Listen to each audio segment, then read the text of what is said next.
Bonsoir à tous, messieurs, bonsoir à tous, évidemment le chat. Après ce week-end plus ou moins mouvementé du côté de tous nos consultants, on se retrouve donc ce soir pour un nouvel épisode dans Tribune avec, comme vous le voyez, François et Romain. Et on aura notre producteur, notre technicien préféré qui sera en backup dans l'oreillette. Donc voilà, on le salue aussi, le Tecos, la Gège.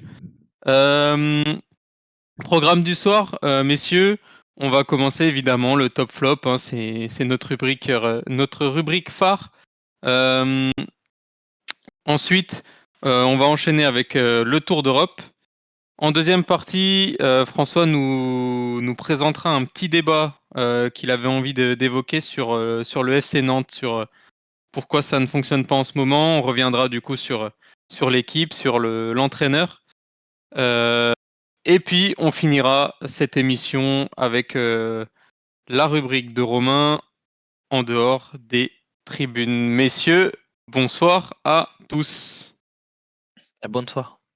Bonsoir. Comment vous allez, messieurs? Romain, il a des petits yeux, moi ça va. Toi, François, je sais que ça va.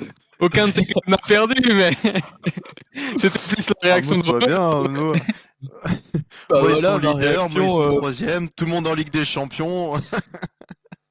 Si, j'ai regardé pour toi, Romain, j'ai regardé ce week-end le match de 3, c'était pas mal. Hein.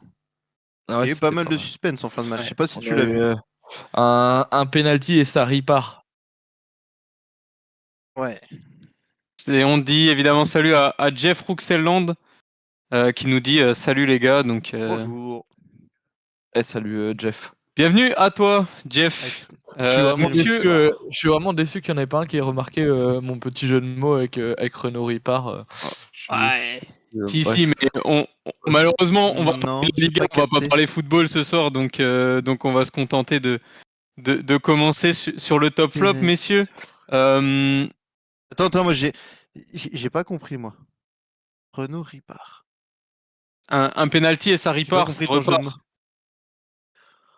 repart. Ok, allez, on avance. Allez, on enchaîne. Allez, le ping traditionnel. On y va. Du coup, je vais commencer en rappelant un petit peu les résultats de cette 20e journée, c'est ça, hein, arrêtez-moi si je me trompe. Donc en ouverture, on a eu l'opposition entre Strasbourg et Paris. Victoire 2-1 des Parisiens. Samedi, on a enchaîné avec Rennes-Montpellier, victoire de Rennes 2-1. Le match du samedi soir, Nantes-Lens, victoire 1-0 de Lens à Nantes. On y reviendra notamment en deuxième partie d'émission. Dimanche 13h, Monaco, match nul contre Le Havre, 1 but partout. Victoire de Lille 4-0 contre Clermont. Victoire de Lorient à Metz, 2-1. Victoire de Toulouse à Reims, 3-2. Le match nul 0-0 entre Brest et Nice, hein, donc entre le deuxième et le troisième de la Ligue 1. Et enfin, dans l'affiche du dimanche soir, la victoire 1-0 de Lyon face à Marseille dans l'Olympico. Au niveau du classement, pas de grands changements, si ce n'est que la 4e place de Lille. Et surtout l'OM qui tombe un petit peu au classement et qui voit notamment Rennes fondre sur elle rapidement en C'est queue de le soleil de peloton. la Bretagne, ça. Ouais, c'est... Attention mec, hein, la Bretagne se rapproche et c'est pas une bonne nouvelle. Hein. En queue de peloton, on a Clermont et Lorient qui sont donc relégables. Metz qui est barragiste et Lyon, grâce à sa victoire, qui se retrouve, je crois, pour la première fois de la saison en dehors des 3 dernières places de la Ligue 1, messieurs. Donc, Romain, François, je vous propose de commencer pour vos top flops. Un des deux, mettez-vous d'accord. C'est pas Romain, tu Vas-y, as je veux bien préparé y le aller. tien? Ouais. Non, pas du tout, mais je vais y aller au talent, comme d'habitude. Allez. Tu peux me réafficher les résultats, s'il te plaît, Quentin? Pardon, je te réaffiche ça tout de suite. Pardon. Vas-y, Quentin. Merci la prod. Alors, Qu'est-ce que je vais mettre? Je vais mettre le Stade Rennais dans mes tops. Le Stade Rennais, j'ai vu partiellement le match. J'ai assez aimé ce qu'ils ont fait offensivement. Ils ont réussi à se procurer des occasions, ils ont réussi à concrétiser leurs occasions. Ce match-là, il y a quelque temps, ils l'auraient pas forcément gagné, donc c'est bien. Ils ont réussi à tenir sur la fin de match après avoir encaissé le premier but de Montpellier. Je pensais qu'ils allaient se faire égaliser, mais finalement c'est passé. Donc bravo à eux, je les mets dans mes tops de la semaine. Mon second top de la semaine, c'est le match de Brice Samba avec le FC Nantes. Je sais pas si vous avez pu y jeter un œil.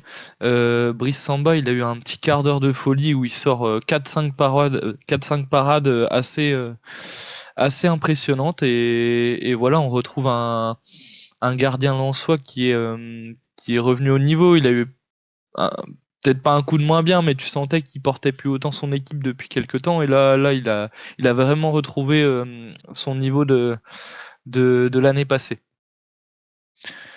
Euh, Mon troisième top, je vais mettre Lille parce que je les ai mis la semaine dernière dans mes flops en évoquant leur inefficacité devant le but et même le fait qu'ils soient inoffensifs. Et là, ça a été tout le contraire. Ils ont réussi à inscrire 4 buts dans un match contre Clermont, mais ils ont quand même réussi à les inscrire, ces 4 buts. Donc voilà, ça fait partie de mes tops de la semaine. Bon, Et ils ont bien été aidés par la défense et surtout le gardien de Clermont qui le il pauvre, était mais en pas vrai là. le pauvre parce que il Il fait, était, je crois, c'était pas son Il n'est jour. pas aidé par son équipe non, tout court, lui. Hein. c'était pas son jour, C'est mais pas son surtout, jour. Hein. il en prend 4, mais à côté de ça, il fait 6 ou 7 arrêts dans le match, en fait, et c'est presque un des meilleurs Clermontois sur le terrain. Bah, de toute façon, en général, dans un match où tu prends 4 Ah, buts c'est comme lui ça, qui a en la général, meilleure le note. Hein. meilleur joueur, c'est le gardien, hein, Ouais, c'est vrai. parce qu'il subit d'autres occasions, forcément, et voilà. Et voilà. Et alors, je vais mettre un dernier top exceptionnellement. Je vais en mettre 4 cette semaine. Je vais mettre le TFC.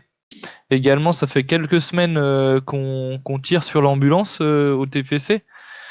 Et, euh, et finalement, bah là, ils arrivent à glaner des points contre le Stade de Reims, qui eux sont véritablement en chute libre depuis quelques journées. Et donc c'est très encourageant pour la suite. Et je pense que c'est une belle remontée au classement qu'ils ont fait Toulouse, malgré tout.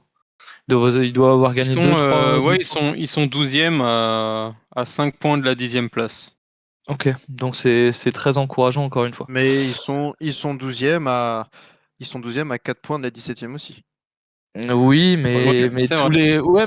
mais mais tous les points sont importants dans cette partie du classement et 4 points, je pense que 4 points en bas du classement, ça en vaut presque 8 en fait en haut, tellement c'est difficile de glaner des points quand t'es dernier en fait, enfin quand t'es Mm, dans les dernières places. mm. Donc ça 4 points, c'est pas négligeable.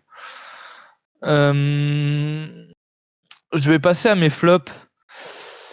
Euh, Dans mes flops, je vais forcément mettre l'inefficacité de l'OM hier. C'était désastreux.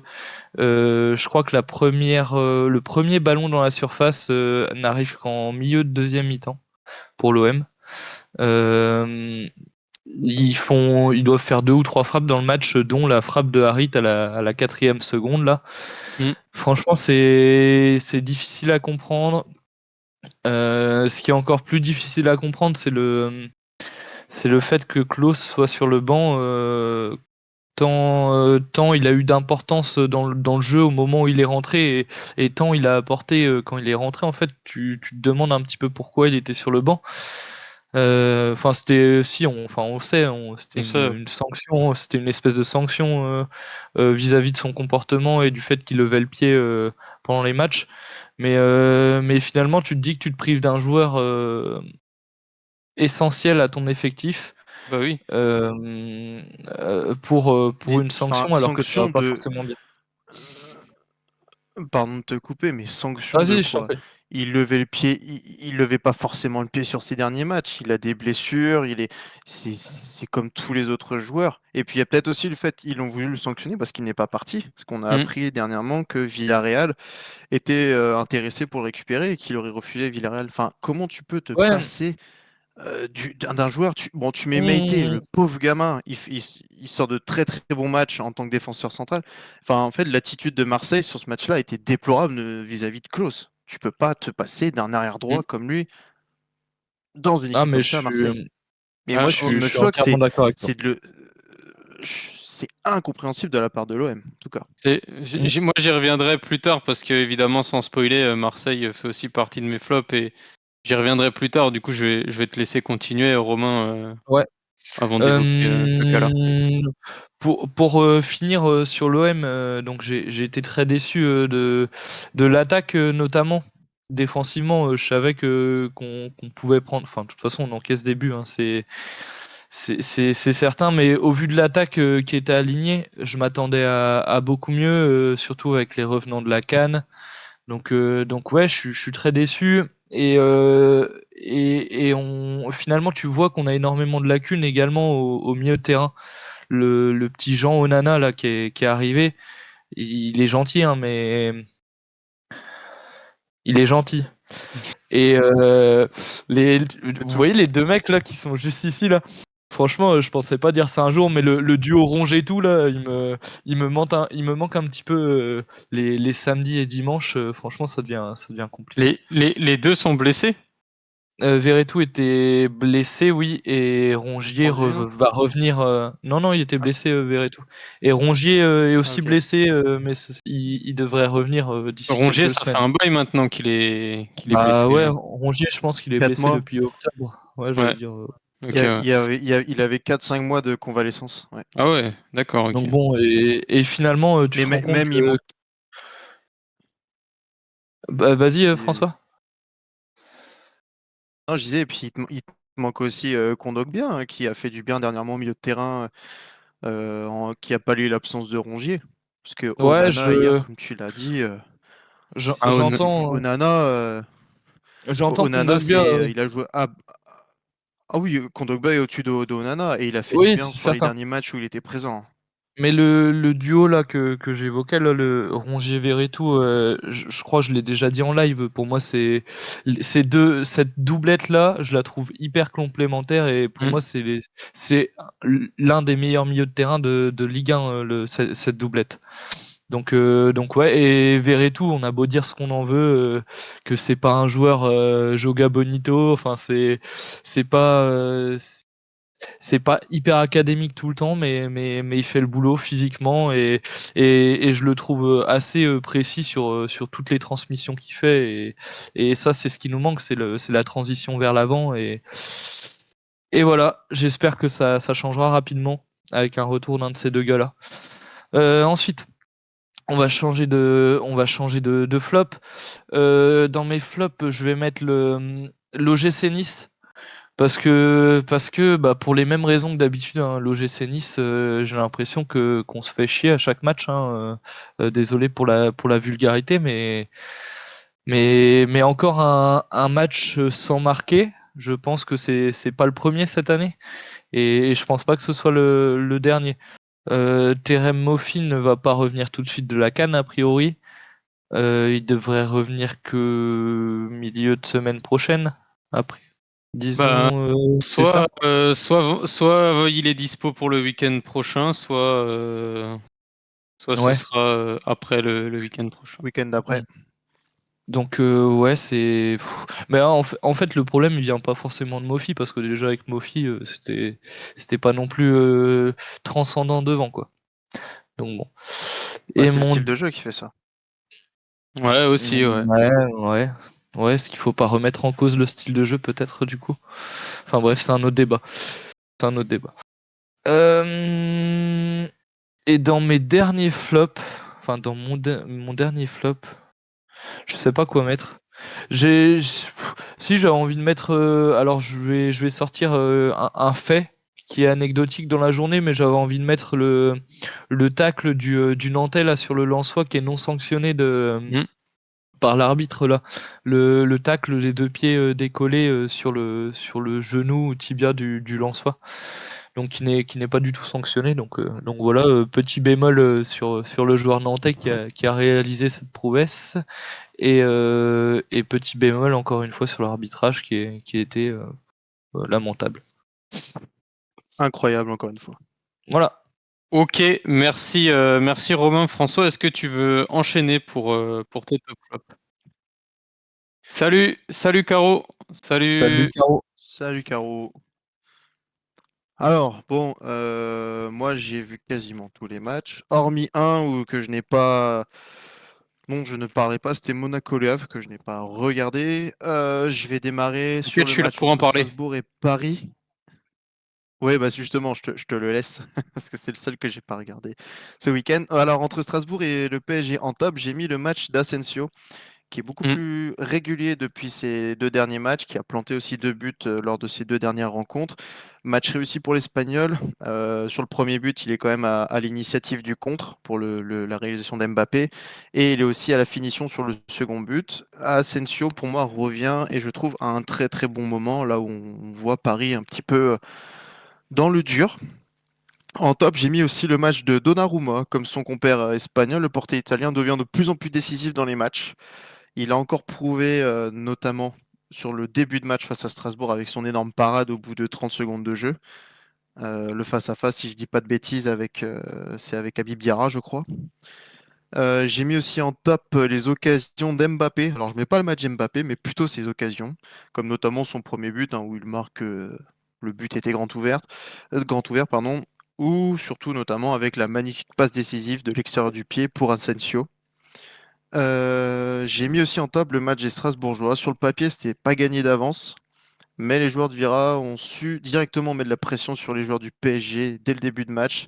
S'ensuit la très belle parade aussi du nouveau gardien et jeune portier Bellarouche, ainsi que les nombreux assauts orchestrés aussi par Angelo et Bakwa sur les côtés, qui selon moi ont été tous les deux les meilleurs Strasbourgeois. À noter aussi le but qui était plutôt très joli à regarder, le joli Mm. centre d'Angelo pour Mm. la finition de Bakwa.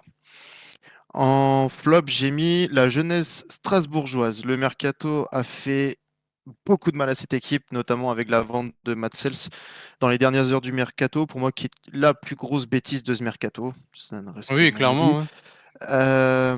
Même si pour moi, lancer un jeune dans le grand bain, c'est ultra intéressant, tu peux pas le faire à ce moment de la saison, sachant que tu souhaites rapidement te placer dans le haut du tableau, au minimum top 8, c'est ce qui avait été évoqué en début de saison. Finalement, tu es 10e à l'heure actuelle à 9 points du premier relégable. Bon, même si, comme l'a dit tout à l'heure Romain, quand tu as 4 points, ça équivaut à 8 points. Le football va très vite. Il suffit d'engranger quelques défaites de rang. Ça peut aller très vite. Après, Euh, je te rejoins rapidement là-dessus, mais je parlerai aussi en partie de Strasbourg après. Juste pour donner une hmm, information complémentaire à ce que tu disais, et tu as totalement raison, c'est que sur le 11 titulaire de Strasbourg, donc sur les 11 joueurs, tu n'as que Frédéric Gilbert, donc qui a un peu de bouteille en Ligue 1 et en Première Ligue, et Lucas hmm, Perrin qui a de l'expérience en Ligue 1. Tout le reste, c'est des joueurs qui ont moins de 23-24 ans et qui n'ont pas beaucoup d'expérience en Ligue 1. Alors certes, certains ont joué pas mal de matchs en Ligue 2. Habib Diarra a joué toute la saison dernière, mais ça reste un jeune joueur. Ibou Sissoko a aussi joué pas mal de matchs avec Strasbourg, mais ça reste pas autant que Perrin ou Gilbert. Donc c'est vrai que quand tu as autant de jeunes qui découvrent entre guillemets vraiment le haut niveau, c'est compliqué d'aller chercher effectivement des matchs complets. Et on le voit, hein, Strasbourg a commencé son match ça doit être à la 60e, un truc comme ça. Et après le problème, c'est qu'ils hmm, sont déjà menés 2-0 et ils courent à chaque fois après le score, quoi. tout à fait.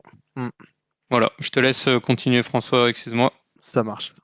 Oh, pas de problème. Et enfin, sur ce dernier Sur le dernier flop, j'ai mis le comportement d'Mbappé avec les supporters. Il a déjà été auteur d'un même comportement au match aller à Brest. Récidive ce vendredi avec les supporters brestois. Pour moi, un comportement pareil pour le soi-disant meilleur joueur du monde est juste puéril. Hmm. Voilà, c'est des choses qu'on ne veut pas voir de la part d'un joueur. Tu peux te faire insulter, ça c'est sûr, mais tous les joueurs se font insulter dans les stades, ça arrive tout le temps. Mais de voir ce genre de comportement de la part quand même du meilleur joueur de Ligue 1, je trouve que c'est à rejeter, hein. Je pense que les Ronaldo et les Messi n'ont jamais fait ce genre de choses. Et lui, ça fait quand même 2 fois qu'il nous le fait en l'espace de quelques mois. Ouais, Voilà. surtout, au-delà d'être le meilleur joueur de Ligue 1, c'est censé être la figure de l'équipe de France. Donc si dans tous les stades français, il a un comportement comme ça, je me permets d'intervenir parce que je voulais le Mm. mettre en flop, mais ça m'évitera Oui. d'en parler du coup après pendant mes flops. Mais c'est vrai que s'il a un comportement comme ça à chaque fois qu'il se déplace en Ligue 1, ouais, c'est problématique parce que c'est le capitaine de l'équipe de France et que en fait, bah, il faut dire les choses. Les gamins qui viennent au stade, même à l'extérieur, enfin, même quand le PSG se déplace, plutôt, ce sera plus plus intelligent de le dire comme ça. Bah, les gamins qui viennent, ils viennent en partie pour voir Mbappé parce qu'aujourd'hui Mbappé c'est l'idole des gosses de moins de 10 piges. C'est lui, c'est plus Messi, c'est plus Ronaldo, c'est Mbappé en France. Et bah du coup ouais Mm. c'est vrai que quand tu vois un comportement comme ça c'est pas bien, c'est pas bien du tout et c'est pas du tout dans l'optique d'avoir cette bonne image sur le public français quoi. Mm. Tout à fait. Je passe au match Rennes-Montpellier. En top, j'ai mis le match du Stade Rennais. Depuis le départ de Genesio et l'arrivée de Stéphane à la tête des Rouges et Noirs, Rennes reste sur plus d'un mois sans défaite. Et ce match confirme bien évidemment leur bonne forme. J'ai mis aussi en top le match de l'attaque rennaise Kalimundo-Terrier. Alors, il y avait un joueur qui était en manque de confiance depuis plusieurs semaines. Et finalement, Kalimundo répond présent depuis l'arrivée de Stéphane. Est-ce que c'est une coïncidence? Je ne pense pas. Pour Terrier, bah, il revient de mieux en mieux, je trouve, depuis sa blessure. J'ai mis aussi en top le match de la défense centrale, hein. Je trouve que le frère Doué devient un vrai titulaire. Il a fait un match plein en tant qu'arrière droit, chose qui n'est Mm. pas à la base, il n'est pas arrière droit mais défenseur central. La charnière centrale a été plutôt solide aussi sur cette rencontre. Et enfin, je parlerai de Mandanda qui a réalisé de nombreuses parades et qui a aussi permis à Rennes de maintenir ce résultat positif. J'ai mis aussi en top Savanier. Malgré un mauvais match de son équipe, le capitaine montpelliérain a quand même sorti son épingle du jeu, tout comme son collègue défenseur central Omera qui a tenu la baraque, des relances propres et plusieurs bonnes interventions. En flop, tac, attendez. Hop, en flop, j'ai mis le non-match de Montpellier. Montpellier sombre petit à petit. Depuis un mois, Montpellier n'a pas gagné un seul match. Mauvais match, une nouvelle fois, face à Rennes. Une première mi-temps qui a été très mauvaise. Ils ont su réagir en deuxième mi-temps, mais ça a été de très très courte durée. Voilà. Sur le match Nantes-Lens, en top, j'ai mis David Pereira da Costa et Medina, qui ont tous les deux réalisé une très bonne prestation dans ce match, et notamment pour da Costa avec un très joli but de sa part. J'ai mis aussi en top l'énorme parade de Brice Samba sur sa ligne, qui a permis à Lens de repartir avec ses 3 points. Tu en faisais référence tout à l'heure, Romain, sur ses nombreuses parades. Il y en a une sur la ligne, c'est une tête à bout portant et qui le Mm. relâche vraiment sur sa ligne, qui a été incroyable. En flop, bon bah, on va parler de Nantes, hein, et notamment c'est la question de la deuxième partie. Est-ce que Gourvenec est toujours l'homme de la situation? Donc, on y reviendra tout à l'heure. Pour moi, Nantes n'a pas été bon encore une fois. J'ai mis aussi en flop ce que tu as dit, Romain, la faute de Zézé non sanctionnée. Même si la Mm. faute est dans une action de jeu, la faute vaut au moins, ça vaut le rouge sans hésitation. Et encore une fois, c'est une nouvelle faute d'arbitrage. Voilà ce que j'ai mis. Sur le match Lille-Clermont, bah, en top, le match et la victoire de Lille, une masterclass en première mi-temps de la part de toute l'équipe lilloise, il n'y a rien à dire, c'était parfait. Deuxième mi-temps, bon, il n'y a pas eu grand-chose, Lille a géré sa deuxième mi-temps.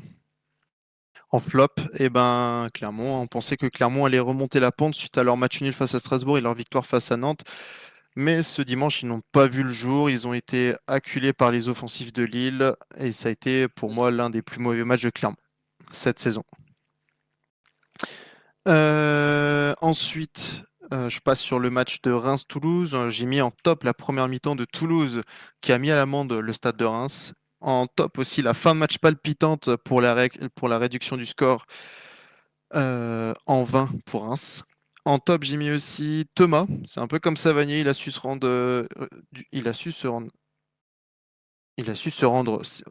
Pardon, qu'est-ce que j'ai mis comme truc? Il a dû se Ah bah tu vois, rendre. c'est ça de préparer ces petites fiches 3 jours Ouais. avant. Il a su se rendre au service. Pardon, oh là là, ouais, tiens, j'étais fatigué à 15h, je sortais de ma sieste, je suis désolé. Il a su se rendre au service de l'équipe, notamment avec la réduction de l'écart. La réduction aux 3 buts à 1. Et ses nombreuses tentatives et ses nombreux centres sur le but toulousain. En flop, j'ai mis la première mi-temps du Stade de Reims. Incompréhensible de la part de cette équipe, surtout d'en prendre 3 face à une équipe du bas de tableau. Assez incompréhensible. Je ne sais pas plus ce qu'ils ont. Ensuite, Metz-Lorient. J'ai mis en top le match de Lorient. C'est bien peut-être la première fois de l'année que je mets Lorient en top. Peut-être la dernière fois. Outre le fait que ce n'était pas un grand match, Lorient a su se réveiller et faire le boulot face à une équipe qui joue aussi le maintien. En top, j'ai encore mis pour son deuxième match sous les couleurs de Lorient, Brahim Louza. 2 matchs à Lorient, 2 matchs où il est décisif. Pour moi, c'est la meilleure recrue de Lorient à l'heure actuelle. Et pour moi, la meilleure de la saison, parce que on nous parlait de Romain faible, mais pour moi, c'était pas une bonne recrue. En flop, j'ai mis le FC Metz, match à domicile face à une équipe qui est en difficulté. C'était un peu le match qu'il fallait gagner pour casser cette spirale négative. Actuellement, Metz est à 7 défaites de rang. Pour moi, c'était le match où il fallait jouer le plus offensif possible, surtout devant ton public qui a poussé tout le match, même en dehors. À la fin de la rencontre, je ne sais pas si vous avez vu, je vous invite à aller regarder sur les réseaux. Il y a eu quelques petits affrontements avec les ultras et les forces de l'ordre pour justement. Euh, Donc tu te trouves finalement à domicile à jouer à 5 derrière et à jouer en contre ou avec des longs ballons devant. Je m'attendais à mieux, surtout de la part de l'entraîneur Bologna. Ensuite, je passe sur le match Brest-Nice. Je ne ferai pas de top flop sur ce match-là, car pour moi, il n'y en a pas. C'était un match de haut de tableau qui avait son importance pour les deux équipes. Un match nul qui fut agréable à regarder. C'était une belle bataille au milieu de terrain, quelques occasions de part et d'autre. Il y a eu N'Guessan pour Nice, il y a eu Satriano avec son joli drop devant le gardien. C'était un nul mérité dans ce match. À noter aussi le beau feu d'artifice tiré à la 29e minute par les Ultras interdits de stade lors de cette rencontre. Et enfin, je termine entre Lyon et C'était une Marseille belle avec. bataille au milieu de terrain. Vraiment une phrase de merde. Bah, Ça, franchement, c'est vraiment c'était. pour dire que le match était pas foufou, quoi. Si, c'était un 0-0 assez agréable à regarder. T'as des 0-0 où tu regardes, tu te fais chier à en Il y a mourir. des Et là, en 0-0, fait, tu c'était regardes, agréable tu parce que t'endors. c'était. Ah, mais bon, après, t'as pas de but, mais c'est pas parce que des fois, t'as des matchs où t'as pas de but que c'est pas forcément ouf ouf. Là, j'ai trouvé que il y avait de l'intensité de part et d'autre. C'était agréable à regarder. Bon, pendant 1h30, hein, tu m'aurais dit ça pendant 5 heures. Ah, et dans l'oreillette, on me dit que notre Zidane de la technique dit pareil. Ah, merci. Là, j'ai envie de te dire que je t'aime. Notre Je fais Zidane vite de pour la que. Toi, la ferme. Euh, je finis vite, vite, vite pour que Quentin puisse prendre la parole. Je termine sur Lyon-Marseille. En top, j'ai mis l'ambiance dans le stade. On a connu des ambiances à Lyon plutôt molles en ce début de saison suite aux résultats de Lyon, mais sur ce match, les supporters ont eu leur importance. J'ai mis aussi en top le match de Nouama, Lacazette et Matic. En flop, j'ai mis, donc, comme Romain l'a évoqué tout à l'heure, la non-titularisation de Klose dans ce genre de match. Marseille voulait s'en séparer lors du mercato, mais finalement, c'est Keda. Ensuite, soi-disant blessé, et finalement, il a cité à toutes les séances d'entraînement cette semaine pour au final ne pas être titulaire sur un match aussi important. En flop, j'ai mis aussi Marseille, mis à part la tentative d'Harit et celle d'Aubameyang. Marseille n'a rien montré une nouvelle fois. Pourtant, tous les joueurs africains sont rentrés de la CAN, mis à part Mbemba. Marseille reste sur 4 matchs sans la moindre victoire, sachant que dans 10 jours, ils partent en Allemagne affronter le Shakhtar Donetsk. Et Je donc, veux comme juste je disais tout à revenir, l'heure, je veux juste revenir sur Oui. l'action, le piqué d'Aubameyang. Quand tu vois Mm. Maitland-Niles défendre là-dessus et qu'il la balance sur la barre sans que le ballon Mm. re-rentre derrière, il peut rien t'arriver. On aurait Mm. pu jouer Oui. 4 heures, ça serait rien passé. Mm.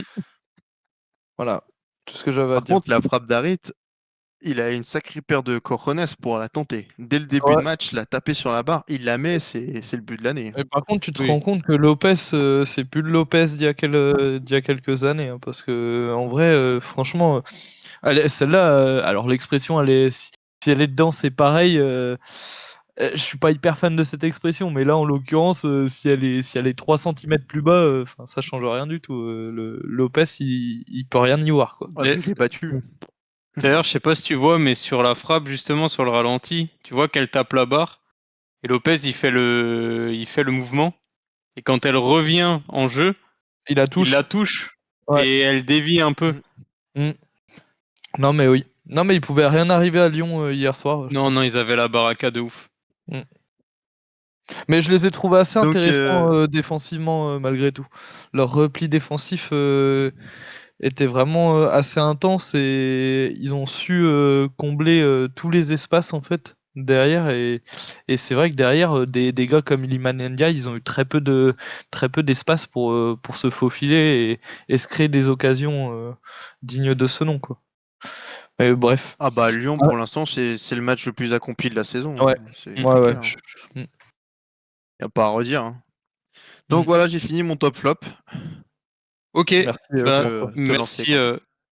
merci François. Moi du coup je vais passer rapidement sur le mien.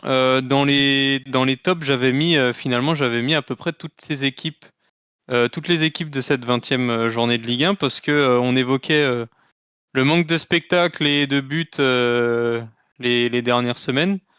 Finalement, j'ai vu un multiplex avec une victoire 3-2 de Toulouse, une victoire 4-0 de Lille. J'ai vu pas mal de beaux petits buts entre Rennes, entre Paris, etc. Donc assez content de cette journée en global. Alsacien que je suis, j'étais obligé de mettre Bélarouge dans mon top. Et ce malgré sa petite cagade qui coûte le premier but. En fait, je l'ai trouvé hyper intéressant ce joueur-là. J'avais eu l'occasion de le voir en amical cet été, une mi-temps. Vu que Matsels était encore en vacances, c'était lui qui était dans les cages du Racing et j'avais déjà trouvé son jeu au pied très intéressant. Mais sur ce match-là face à Paris, ben déjà il y a ce penalty arrêté hein, qui est quand même assez important. Hein. Mbappé, on peut dire ce qu'on veut, mais il a appris de Neymar sur les penalties et il les tirait plutôt de très belles manières ces derniers temps. Mais là, force est de constater que Bélarouche fait la parade qu'il faut. Derrière, sur sa petite boulette, en fait, je trouve qu'il fait ce qu'on lui apprend. Il n'a pas encore cette expérience, mais au moins, il a au moins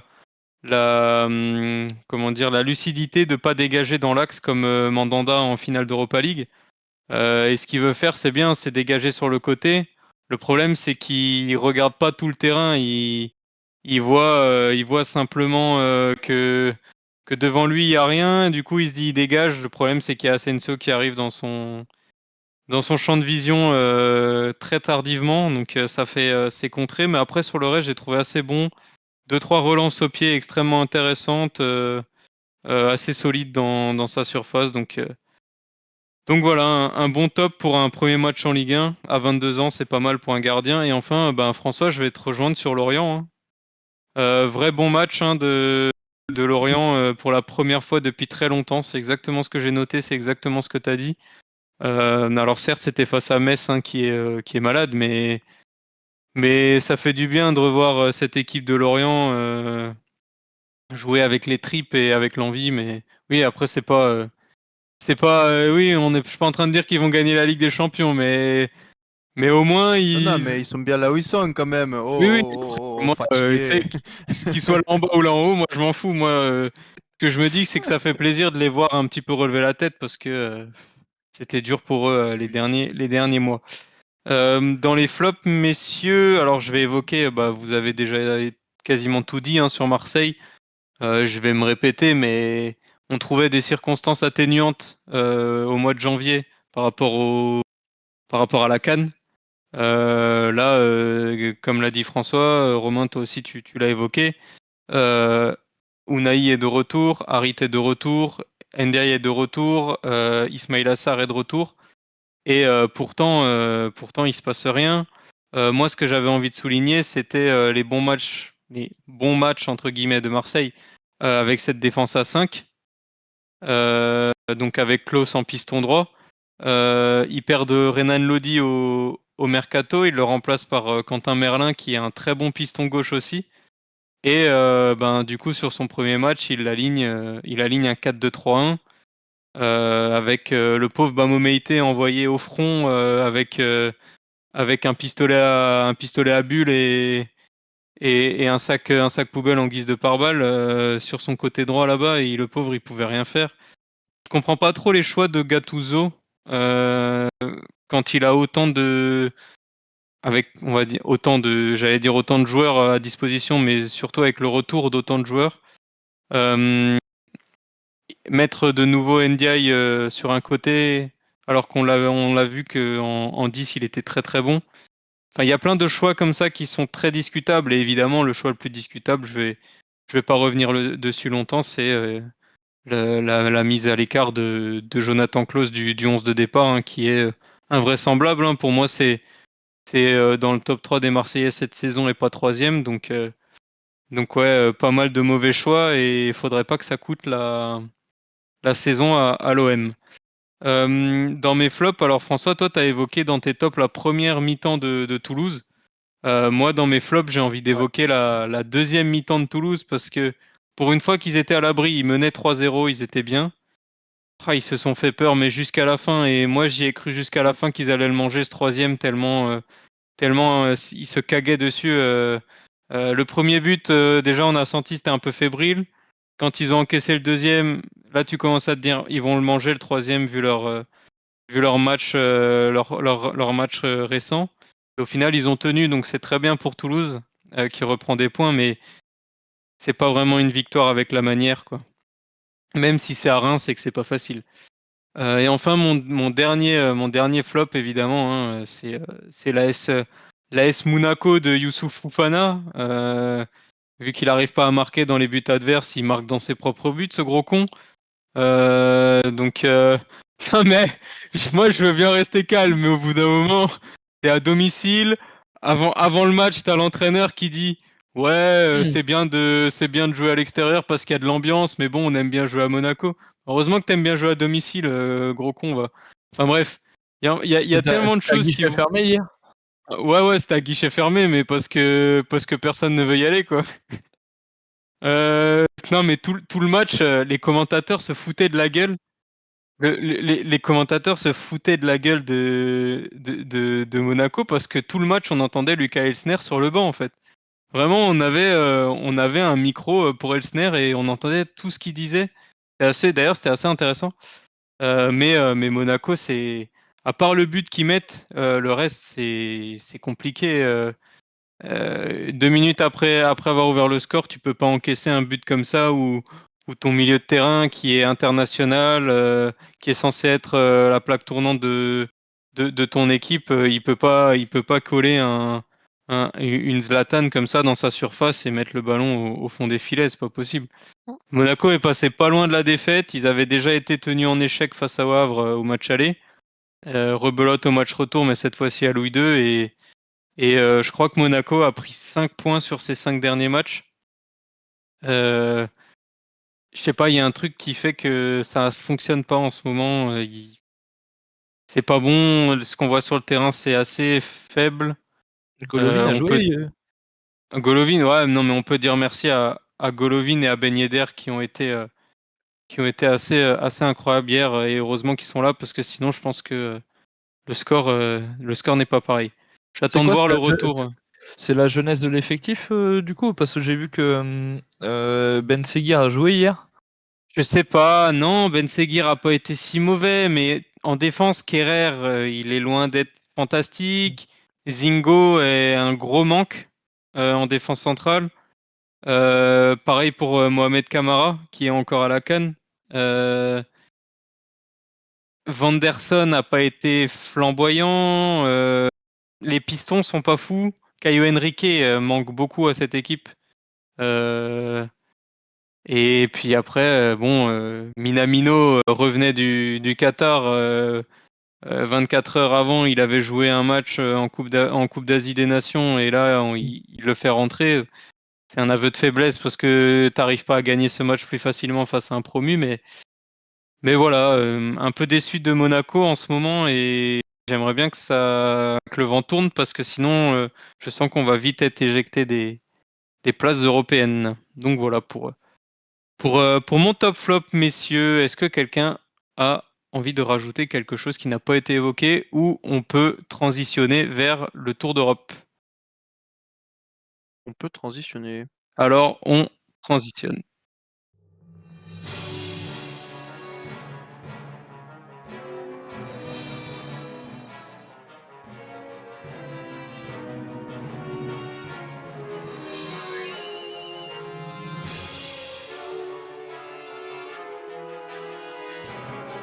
Le tour d'Europe du monde. Ok, du coup, messieurs, rapide tour d'Europe aujourd'hui. Déjà, on va évoquer les 2 compétitions internationales qui se jouent encore, hein, la CAN version Afrique et la CAN version Asie. Pour les Africains, on connaît du coup les 2 demi-finales.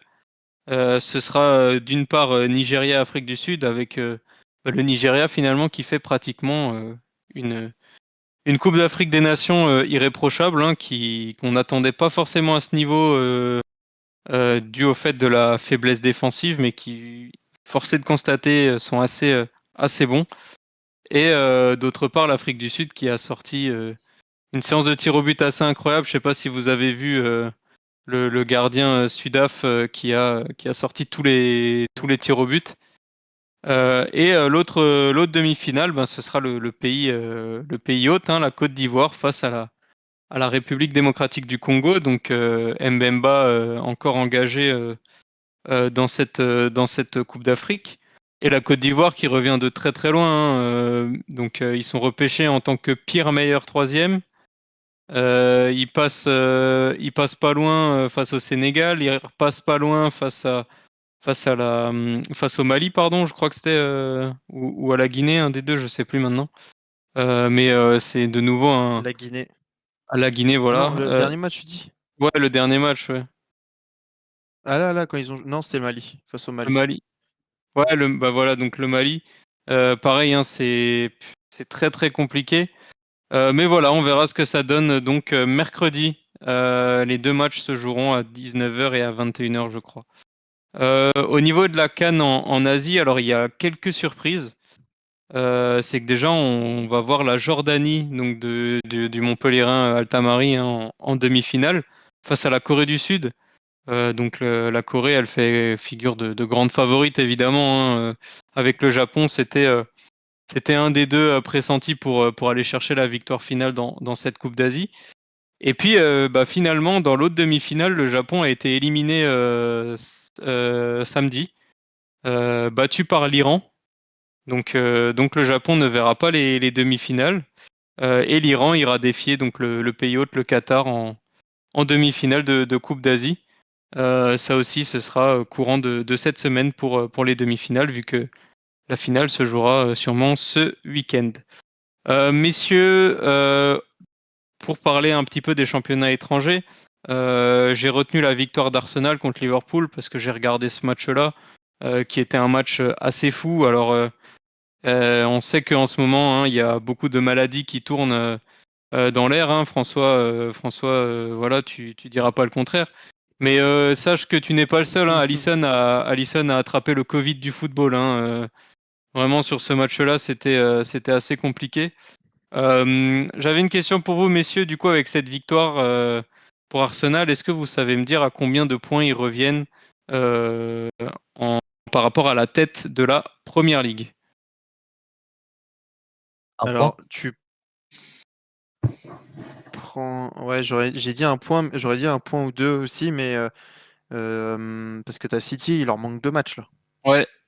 Du coup, votre réponse, c'est quoi? Un. Eh ben, c'était 2 points. Liverpool est à 51, Arsenal est à 49 et comme tu l'as dit, évidemment, City est à 46, mais avec 2 matchs en moins, 2 matchs en retard dû à D'ailleurs, la Coupe du Monde des clubs.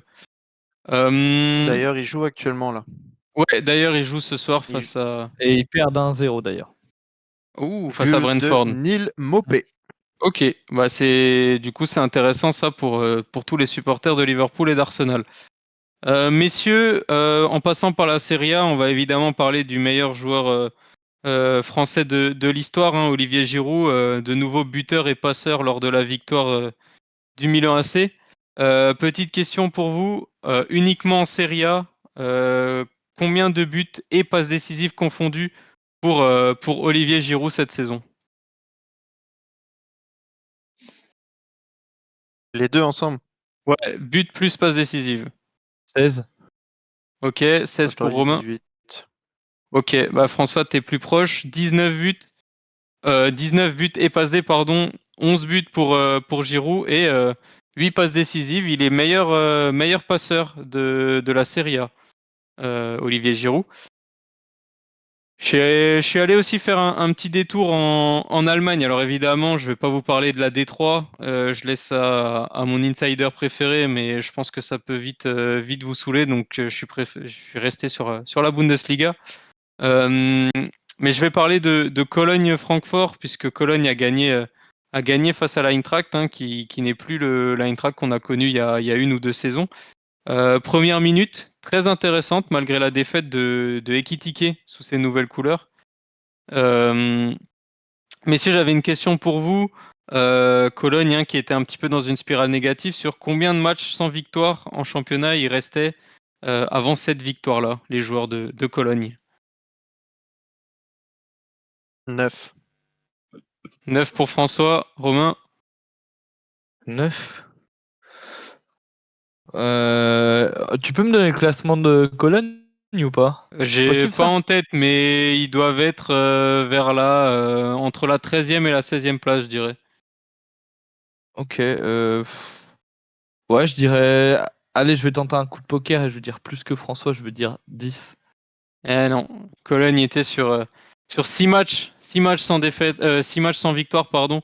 Je crois il y a 2 nuls et 4 défaites, ou 3 nuls et 3 défaites, un truc comme ça. Mais C'est pas tant que ça, hein. non, Ils c'est sont pas tant que ça. 16e à l'heure actuelle. Voilà, ils sont 16e. Bah voilà, tu vois, donc ils sont barragistes pour l'instant, Cologne, de cette Bundesliga. Oui, c'est ça. Oui. Ensuite, ah bah là, Romain, ça va te faire plaisir. J'étais obligé de vous partager une info que j'ai lue aujourd'hui. La victoire du club de MacArthur contre Western Sydney en Australie, 4-3, grâce à un triplé d'un joueur que tu connais très bien, Romain. Made in Euh, Machache. non, non, mais qui est Ah aussi passé merde! par ton club. Qui est aussi passé par ton club. Valère Germain. Valère Germain, triplé de Valère Germain, hein, qui vit clairement le rêve australien de ouf. Hein. Il est dans un good mood en ce moment. D'ailleurs, messieurs, toutes compétitions confondues cette saison, combien de buts pour Germain? En combien de matchs, Quentin, s'il te plaît? Je vais te dire ça, je vais te dire une louche. Hein. Ça doit être une vingtaine de matchs à peu près. Ah, ok. Une vingtaine de matchs. Eh ben, disons 16 buts. Ok, 16 pour Romain.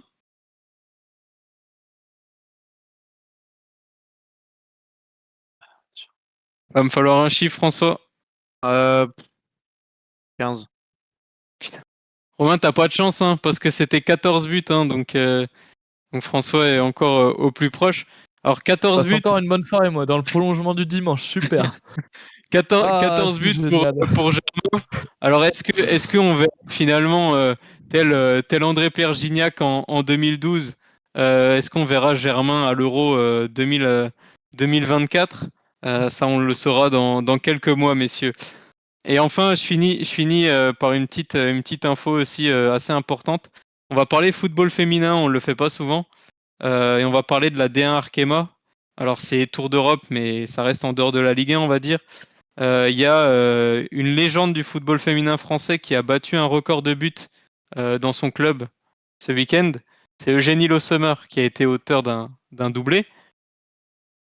Elle est donc meilleure buteuse de l'Olympique lyonnais, de l'histoire de l'Olympique lyonnais féminin. Messieurs, combien de buts pour Le Sommer avec l'Olympique lyonnais dans toute sa carrière?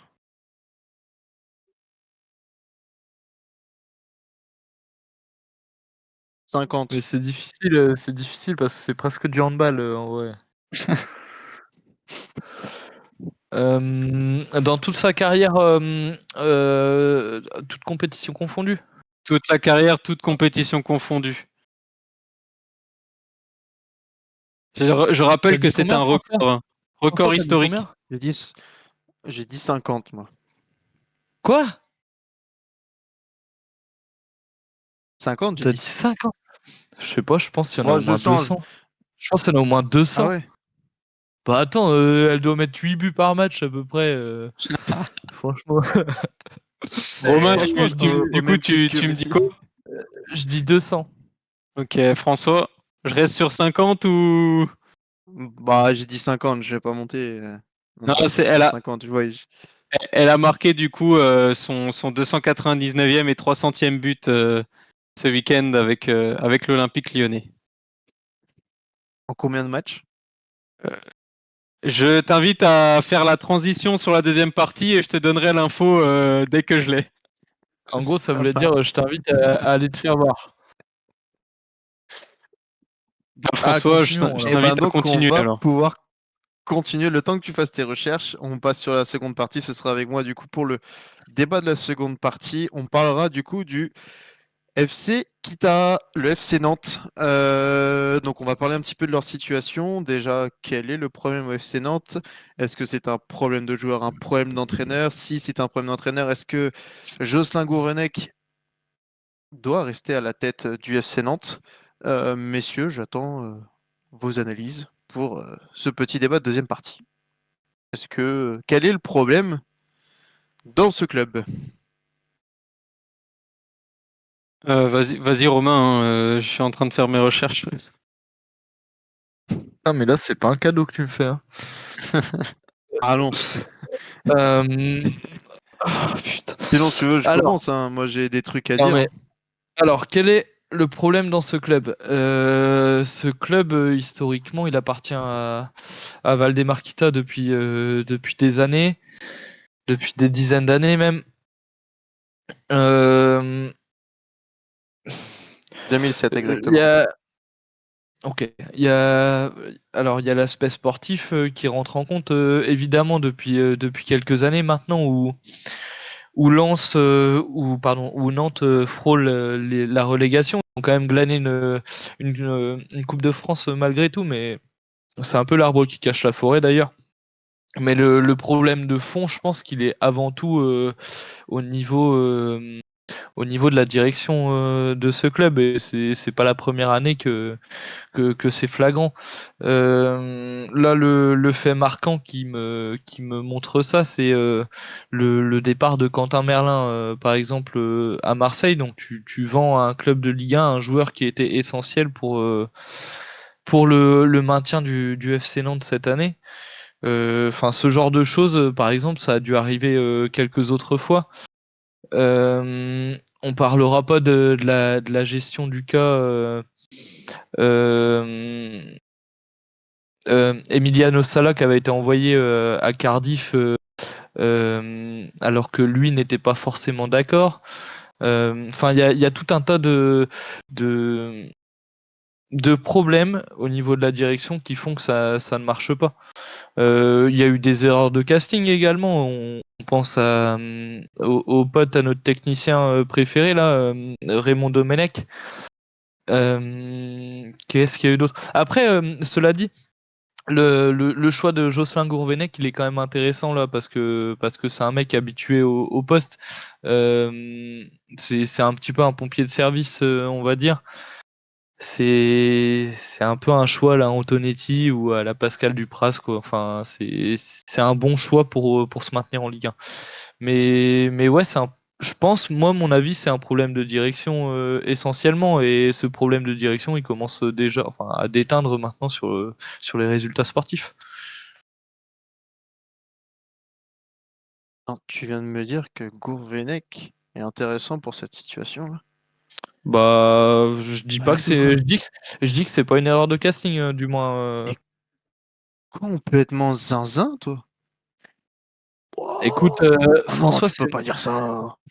c'est Ah mon avis. non, mais non, mais non, mais non, mais non, mais non. Non, non, tu peux pas. T'as vu la statistique qu'il a actuellement ou pas?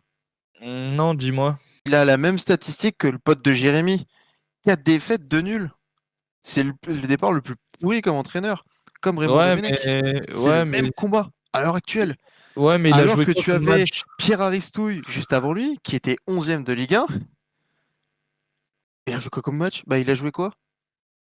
Bah là, il a Il joué a joué Lens. quoi C'était déjà pas un cadeau. Ok. Alors, mais même. Attends, je vais te ressortir les matchs de Nantes.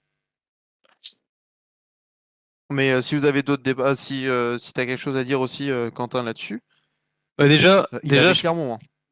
déjà, je peux te dire que le Sommer, c'est 300 buts en 395 matchs avec l'Olympique Lyonnais. C'est pas ouf. Hein. Ah, bonne stat.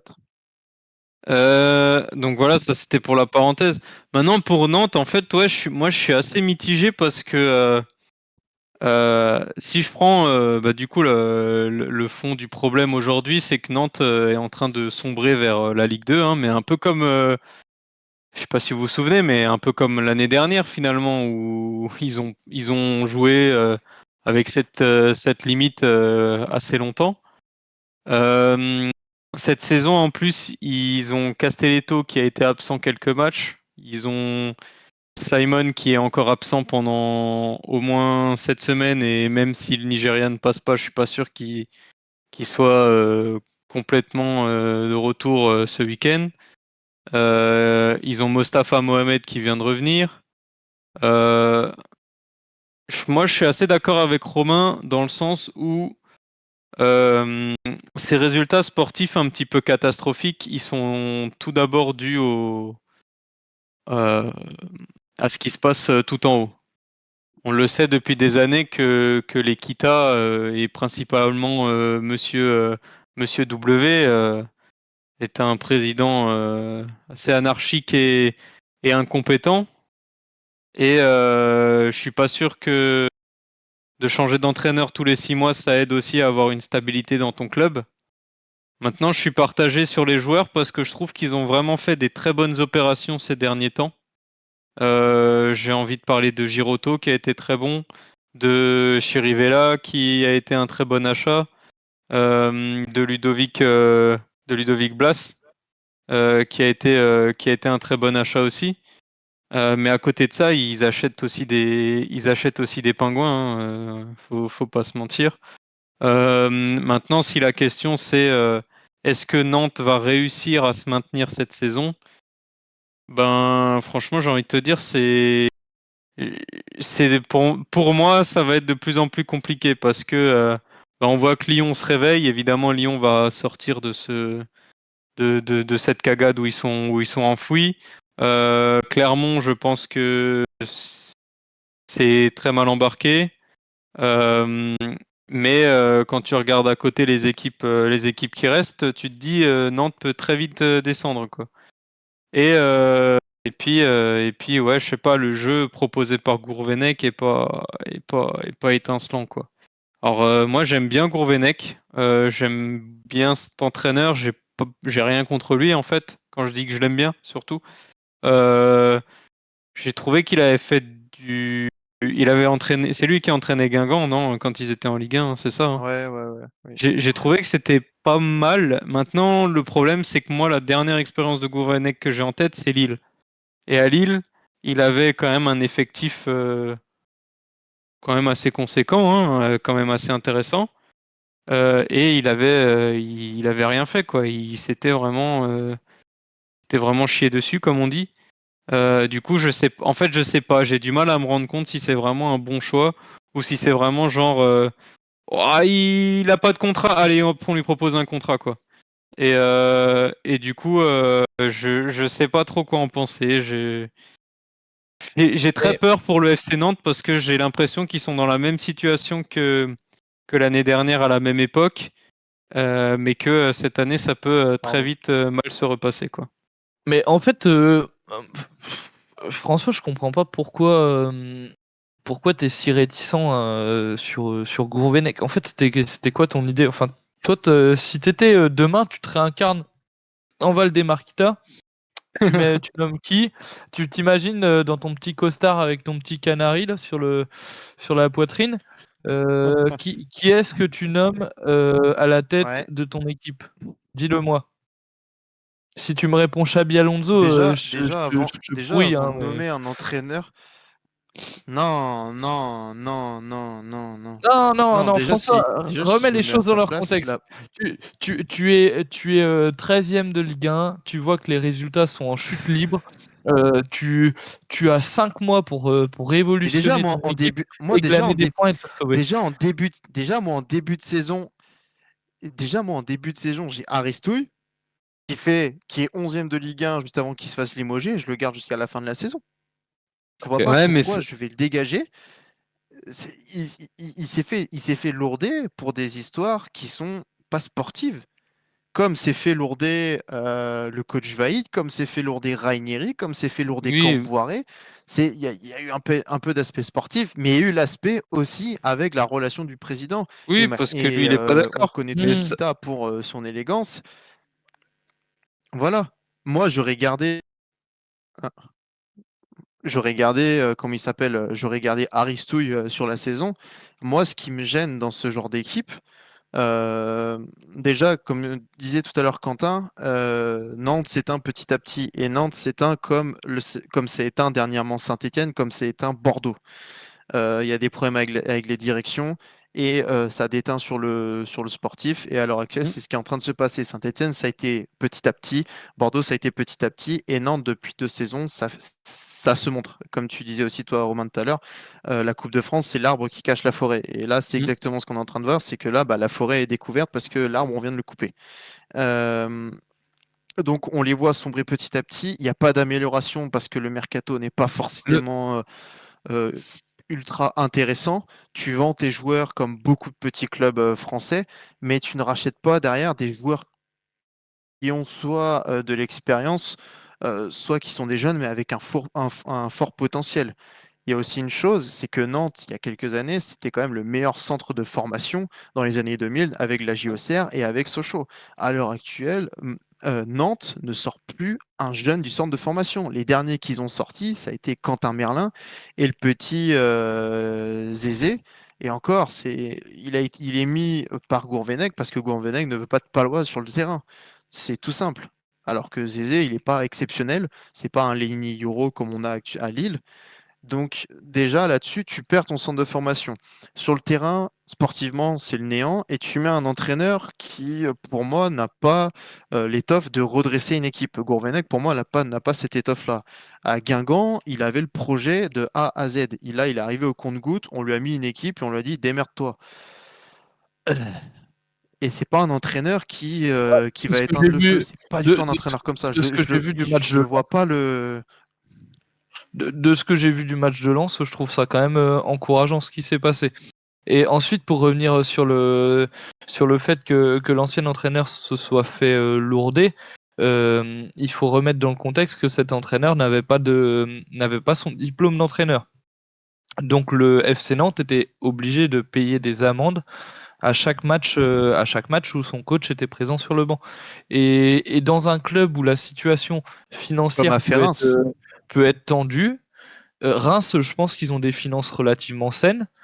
Le club est très bien géré, alors qu'à Nantes, tu peux avoir des doutes sur cette gestion du club et le fait que tu alors j'arrive pas à estimer le coût d'une amende, mais ça peut, si c'est 5 000 € par match, ça m'étonnerait pas. Et si à chaque match tu dois mettre. Non, t'es à. Parce que Brest, pardon pour te dire, en termes de chiffres, Brest, quand il y a eu le départ de MDZ, Brest payait 25 000 € par match pour Bah voilà, l'amende pour alors tu un entraîneur comprends, non qualifié. Oui, mais alors tu comprends dans tout de ces suite. cas-là, Mais non, mais parce qu'est-ce que que, tu t'amuses à garder du coup Aristouille dans ces mais cas-là? Dans ces cas-là, tu parce mets un entraîneur que ou alors. Parce que le contrat, c'était parce que l'an dernier, c'était la seule solution qu'ils avaient à 5 matchs de la fin de reprendre quelqu'un. Parce que tu vas faire signer un entraîneur comme qui? Tu vas faire signer un entraîneur comme Dupraz ou Ancelotti, Antonetti, Non, pardon, mais cet à été, 5 matchs. c'est t'as, Ouais, mais t'as 2 mois.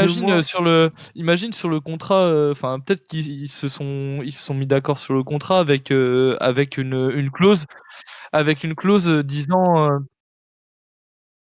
Avec une clause sur le contrat disant voilà, je me suis maintenu avec Nantes, je vais être prolongé l'année prochaine. Et finalement, tu vois que l'année d'après, ça matche pas, que tu payes énormément d'amendes et que tu vois que tes finances, elles sont serrées. Et voilà, le choix, il est vite fait. Parce que Ouais, Aristoui, mais moi, je il pars a pas dans fait ce combien? principe-là. il a fait 14 matchs. Il a fait 14 matchs. Si tu me dis que c'est 25 000 euros l'amende pour un club comme Nantes, je pense que tu as autre chose à faire que de mettre 300 ou 400 000 euros dans des amendes tous les ans. Après, Enfin, t'as des parades, t'as des parades pour contrer ça. Je sais que Brest, avant l'arrivée d'Éric Roy, ils étaient prêts à prendre un entraîneur qui serait entre guillemets entraîneur adjoint, mais qui avait ses diplômes. Donc justement, ils étaient en règle. mm, Ils mettaient sur la feuille de match le nom du gars, et en fait, le gars était juste entraîneur adjoint, et tu faisais passer ton adjoint en entraîneur principal. Enfin, il y a des parades. Mais ce que je trouve scandaleux, c'est que tu es 11e de Ligue 1 à la 14e journée, que entre guillemets sur le terrain, tout se passe bien. Mais et du jour au lendemain, tu le vires, ouais, mais ouais, ce que on en c'est vient, complice. Enfin, je trouve on en ça vient, scandaleux. au premier problème évoqué. C'est essentiellement un problème de gestion de club en fait. Mhm. Bah oui, parce Mais que depuis 2007, depuis qu'il est là, il bah y a oui. 18 entraîneurs qui sont passés entre ses mains. Mm. 18 entraîneurs. Et dans les 18, je suis désolé, tu as quand même eu du Ranieri, tu as eu du Camboire, tu as eu du coach Vaïd, tu as eu du MDZ, Contre du ça, Jean-Marc Et Furlan. quand c'est ça, hein. Quand c'est ça aussi. T'as vu les 6 noms que je te sors, c'est quand même 6 noms Mhm. qui sont connus en France et certains internationalement. Donc tu dis Mm. comment ça ne peut pas matcher. Donc oui, Non, et puis le problème, on sait tous que c'est Valdemar Raymond Kita. Domenech, il est connu aussi internationalement. oh oui, oh oui, surtout en Ouais, mais Afrique pas du pour Sud. ses. Mais il est connu. En Italie, je pense aussi, Oui, probablement. ils en parlent de lui encore maintenant. Non, mais en vrai, même quand tu regardes l'effectif nantais, je peux pas te dire que c'est un effectif qui joue le maintien, tu vois. Dedans, t'as quand même ouais, tu regardes la défense, t'as quand même Comert qui vient de Valence, qui est un bon joueur. T'as Duverne qui a été très intéressant en Ligue 1, qui a de l'expérience en Ligue 1. À la fond dans les Castelletto, caves. Palois, ils ont de l'expérience en Ligue 1. Chirivella, il a été formé à Liverpool. Il a quand même du ballon, le petit. Euh, Quand tu regardes l'attaque, Simon, bah voilà, c'est le joueur qu'on connaît. Mostafa Mohamed est très bon aussi. C'est un effectif quand même qui est au moins Mollet, taillé t'as pour moi Florian pour la Mollet aussi 10e qui est place, très quoi. intéressant offensivement. Donc, Oui, top 10. Mais en fait, le truc, c'est il y a aussi un truc qui, moi, m'interpelle depuis quelques semaines maintenant, et c'est aussi le problème dans beaucoup de clubs. Je vais y mettre tous les clubs qui sont en bas de tableau. Je peux même y mettre Brest. Enfin, Brest, en fait, il n'y a pas de projet. Il y a plus, les clubs n'ont plus de projet. On parle aussi de Marseille. On peut se poser la ouais, question ça aussi pour vend, Marseille, ça pour les. achète, ça vend, c'est Il ça y que a tu veux plus. Mais en dire. fait, En en fait, je fait, le trouve qu'il y a, projet, c'est de survivre. il y a Ouais, plus de c'est ça. projet. Mais c'est ça. En fait, les clubs n'ont pas ou n'ont plus l'ambition de péter plus haut que leur cul, de se dire allez, on tente un truc. Reims l'a fait. Reims l'a fait depuis 2 saisons. Cette année, ils se sont dit voilà, nous, on va être clair, on a un projet, c'est dans les 3 prochaines années, être européen. Voilà, donc on va acheter des joueurs en conséquence pour être européen. Bah ils ont quand ils sont montés en Ligue 1, ils sont restés dans le bas de tableau. Petit à petit, ils sont montés milieu, milieu, milieu. Et puis là, on arrive tranquillement dans la transition du top 10 en Ligue 1 en ayant la volonté. Ça, pour moi, c'est une belle transition.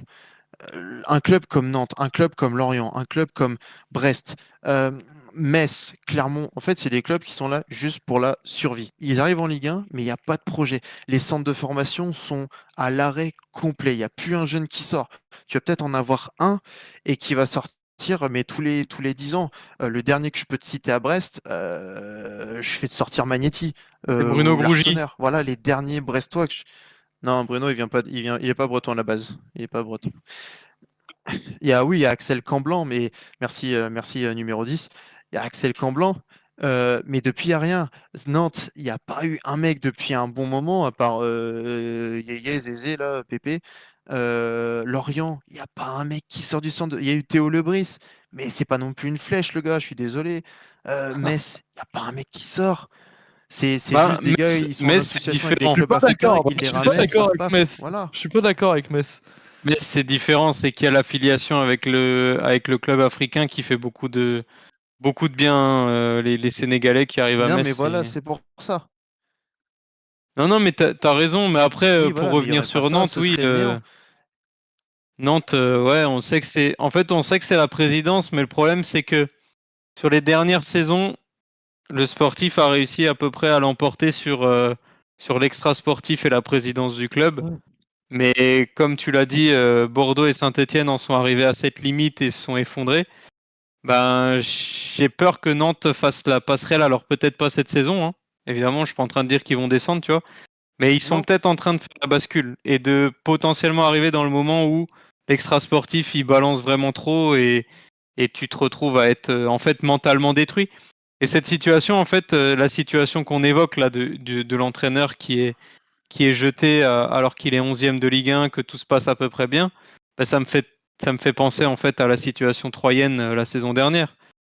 C'est que Troyes, alors ils avaient, je suis désolé de le dire Romain, hein, mais Troyes n'avait pour moi pas l'effectif que Nantes a cette saison, d'un point de vue joueur et qualité des joueurs, tu vois. Mais ça se passait très bien, l'entraîneur se fait jarter, ils amènent un coach expérimenté dans son pays, mais malheureusement la sauce elle prend pas du tout. Après, Et Troyes ils finissent en Ligue 2. on nous a pas dit coach de quel sport en fait. Je pense qu'il Oui, était peut-être coach, mais d'autres choses. Peut-être bon, coach sportif, ou je sais ouais, pas. voilà, peut-être Coachella, la plage. Waterpolo, Voilà. Coach là. Non, mais tu vois, c'est exactement la même chose. C'est que là, on fait venir un gars, ça marche pas, et en fait, tu dégringoles au classement et bah, tu as 19 points en 20 journées, moins 11 en différence de but. Autant que Lyon qui a fait un démarrage où ils avaient pas pris un point en 10 matchs. Enfin, c'est un peu catastrophique le FC Nantes, quoi. Bah, pour moi, c'est alarmant pour une équipe, pour un club comme Bah, ça. clairement. En termes de budget, ils sont pas non plus à la ramasse, hein. En termes de budget, c'est pas le plus petit budget de Ligue 1. Tu dois être à Mhm. 60-70 millions de budget dans l'année. Donc t'es pas non plus à la ramasse comme Clermont ou Brest ou je ne sais qui. Mais oui, le grand problème reste Kita. Il y a eu il y a eu plusieurs propositions de rachat. On s'en souvient, il y avait les supporters qui s'étaient cotisés pour dire, bah nous on est prêts chacun faire comme un Guingamp en fait, une Les présidence socios. participative. En fait, les supporters sont acteurs. Voilà, c'est ça. Et il y avait le projet. Je me souviens de ce projet-là. Je trouvais ça pas dégueulasse en soi. C'était des anciens de Nantes qui voulaient racheter le club et dans le tas, tu avais à la tête Michael Landreau, qui est un amoureux du club, un gars formé au club. Et je pense que ce genre de personnes peuvent faire du bien à des clubs comme ça, comme Saint-Etienne, pour moi, doivent être rachetés. Il faut qu'ils soient rachetés rapidement parce que les deux à la tête, c'est pareil. Bordeaux, il faut qu'ils soient rachetés aussi. C'est des clubs, des vieux clubs, mais qui ont leur histoire en Ligue 1, qui ont leur histoire en France et qu'on est en train de voir petit à petit sombrer, tout comme l'AS Nancy-Lorraine. Et c'est dommage de voir ça, surtout que enfin, moi je trouve ça moche et c'est des clubs enfin, c'est un club avec l'effectif qu'ils ont, c'est un top 10 facile. Enfin, Mm. il y a même pas à se poser de questions. C'est, tu vois, en début d'année, on se rejoint, on regarde, on se dirait bon bah Nantes, maintenant Nantes depuis 2-3 saisons, on se dit ouais bah c'est maintien. On devrait se dire bah Nantes, bon bah ça tape le top 10, allez, ça fera une 9e place cette saison, comme ils Mm. faisaient dans les années 2005-2006. C'était 8 9e, tu venais à la Beaujoire, tu gagnais pas tout le temps. Là, la Beaujoire, là, la route est libre, quoi. C'est la route 66, quoi. C'est tranquille. Ouais, bah en gros, on est tous assez d'accord pour dire que ça sent pas très bon la fin de saison du FC Nantes. Donc on verra Non, ce et que ça puis donne sur les fins de saison. qui te dit que Gourvenec va pas sauter d'ici là, hein, parce que pour moi, il est déjà sur la sellette à l'heure actuelle. Bah, On qu'est-ce que ça le dit? dit 4 pas, on n'en défaites parle de pas nul, trop, c'est ça? mais bah 4 ouais, c'est 4 défaites défaites de de nul, ouais, nul, 2 points en 6 matchs. t'es rapidement dans la zone rouge. Bah du coup, je pense qu'on a Éliminé en plus en Coupe de France. ouais, éliminé ouais, donc plus rien à jouer à part le maintien en Ligue 1. Et Lens va à Toulouse le 11 février, du coup. Et ensuite recevra le PSG. Donc Ouais, et après ils vont ok. à Lorient, à Metz. Donc ouais, très compliqué Donc, pour le bah FC écoutez, Nantes. est-ce que vous avez autre chose à dire? Non, non, bah, je pense Ouais. qu'on a fait le tour, hein. Ouais, je pensais déjà pas mal. Je pensais pas parler 20 minutes du FC Nantes ce soir, moi. Bah, tu vas pouvoir parler 20 minutes, mais d'autres choses, vu qu'on va lancer ta rubrique, Romain. Vous êtes pas prêts, vous. Hein. En dehors des tribunes.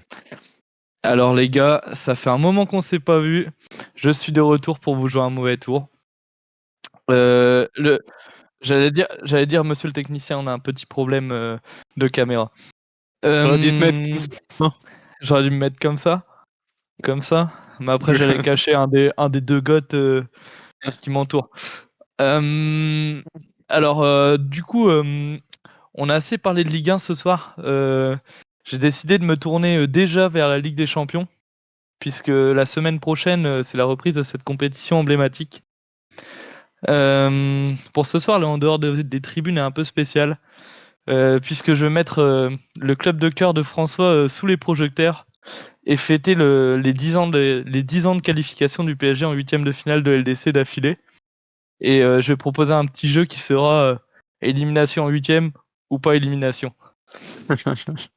Et ça, c'est vraiment essentiellement dû au débat avec François qu'on a eu juste avant le live par message.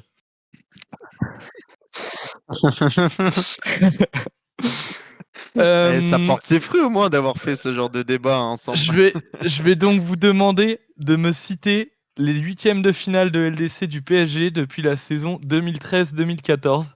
Je le fais pas avec les demi-finales, car dans ce cas-là, j'aurais déjà terminé ma chronique d'en dehors des tribunes et ça aurait été la plus courte de l'histoire d'en tribune. Donc les gars, écoutez, moi maintenant je suis off. Juste les 8e. Ouais, les 10 huitièmes de finale depuis 2013-2014 et la deuxième année de rachat des Qataris. La première année, c'était une année en Ligue Europa qu'ils avaient fait. Ils s'étaient fait sortir en poule, je crois. Et donc l'année suivante, ils s'étaient qualifiés en Coupe d'Europe car ils avaient terminé deuxième de Ligue 1, juste derrière Montpellier. Mais je crois qu'il n'y a pas tant d'adversaires différents que ça. Il y en a beaucoup d'adversaires qui ont été tirés pas mal de fois. Comment tu veux, du coup, on fait chacun notre tour ou... Il y a 5 ou 6 adversaires. Écoutez, c'est comme vous voulez. Est-ce que vous pensez que vous pouvez lever la main? Ouais, si, chacun votre tour. François, commence au hasard. Je veux l'année Manchester et les United. matchs. Ok, l'année. Oh putain. L'année, c'est mon jeu, c'est c'est moi l'année qui ils dis. perdent. Ah ouais, mais t'es un connard, toi. Attends, mais déjà, moi, les années, j'ai du mal. Attends. Pour moi, Ok, l'année vas-y. 2016, Non, mais elle est à vas-y. côté. Vas-y, je. Euh, Pour celui-ci, Manchester- il y a qu'un Manchester match. Il y a qu'un match contre Manchester. Je vais vous donner l'année. C'est 2020, non? C'est 2018-2019. Ah, 2018-2019. Ah Ouais. putain. Est-ce que vous avez les scores du match aller et du match retour? Retour, c'est 3-1. Oui. Ouais. Et ainsi que les buteurs. Et l'aller 2-0. Aller, Kipembe et Mbappé. C'est exactement ça pour le match un but aller. de Rashford, Greenwood. T'as un but de Cavani, si je dis pas de conneries côté parisien. Non. Putain, François, t'es nul. Je suis désolé, François. C'est Bernat Mais pour si, le t'as PSG. Rashford. Déjà, c'est Rashford, je Bernat suis pour sûr, le PSG. C'est Rashford qui inscrit le penalty de la victoire et c'est un doublé de Lukaku. Oui, voilà, c'est bon. Ah, Oh putain, il jouait là, lui. Oh, le gang. Hmm. Oh, le gang. Et du coup, nous avons une première élimination Oh, du le gang. PSG en 8e de finale en 2018-2019. Ensuite, J'arrête de parler avec je toi. vous écoute. Bah, il y a la plus connue, le Bah, 2015-2016. C'est celle-ci, non? C'est le Barça? C'est pas 2015-2016, C'est mais 2016-2017 alors. C'est la deuxième c'est année de ça. prépa. Ouais. Oui, c'est ça. Non, c'est Ouais. la 3e année de prépa. Oui, pardon, Romain. Je fais remonter les vieux démons à la surface. C'est parce que j'adorais ça. Bah, Donc oui, 2016-2017. Là, vous allez avoir un peu de travail pour les buteurs. Enfin, déjà, donnez-moi les scores. Je pense que vous les avez. François, tu les as, je suppose. match aller, il y a 4-0. Soir de Saint-Valentin, tranquille. ouais. 0, il y a quoi? Il y a Di Oh Maria. putain, j'ai. Ouais. Il y a Di Maria, il Draxler. va y avoir Cavani peut-être. Ouais. Draxler. Et c'est exact, Draxler pour le deuxième but. Et le retour, c'est 6-1. C'était exact. Ah, t'as Cavani, C'est exact. t'as Suarez, Hmm. Neymar, Neymar. Sergi Roberto. Neymar, combien? Et Neymar, Ah, putain, non, Neymar genre Double. 2 fois, non? C'est ça. T'as Sergi Double. Roberto qui met le dernier, ça fait 4 Ouais. buts. Mm. Et est-ce que Messi il en met un ce soir-là? Sur penalty, oui. Et le dernier. Ah, le dernier. Eh Le les gars, dernier, moi, le dernier, c'est le second but. C'est le second but, exact.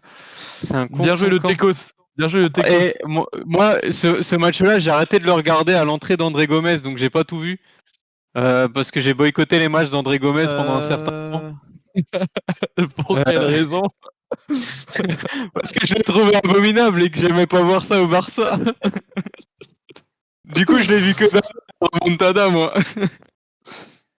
Franchement, je saurais pas te dire c'est qui marque le C'est contre. une pépite du PSG actuellement. Hein. C'est Kerrer. Non, c'est bien joué, Jérémy. Jérémy, bien joué. Il a donné la bonne réponse. Donc c'est évidemment Kurzawa. C'est Putain, mais toi, ça se voit, t'es un supporter du PSG, Jérémy. GG, je vais faire une petite blague, enfin pas une petite blague, mais je vais faire une petite aparté en F. GG, je suis vraiment dégoûté que tu joues pas. J'étais pas au courant que t'allais pas faire le live avec. Je suis dégoûté. Tu veux venir pour la fin? Vas-y, joins-toi à nous. Qu'est-ce qu'on a dit? 2018, 2019, Man U, hein. 2018-2019 Manu, ouais, c'est ça. Ça nous en fait 2. Ça nous en fait 2, il en reste 8, les gars. Jérém, vas-y, Jérém, enchaîne.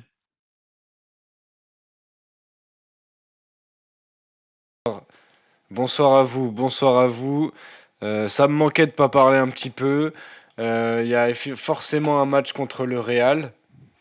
Alors, il y en a 2 des matchs contre Il y en a le 2, Real. ouais. Il y en a 2. Il y a celui de l'année d'avant, il y a 2 ans, face au Real Madrid, où le PSG gagne 1-0 à l'aller, avec un but de Kylian Mbappé dans les tout derniers instants.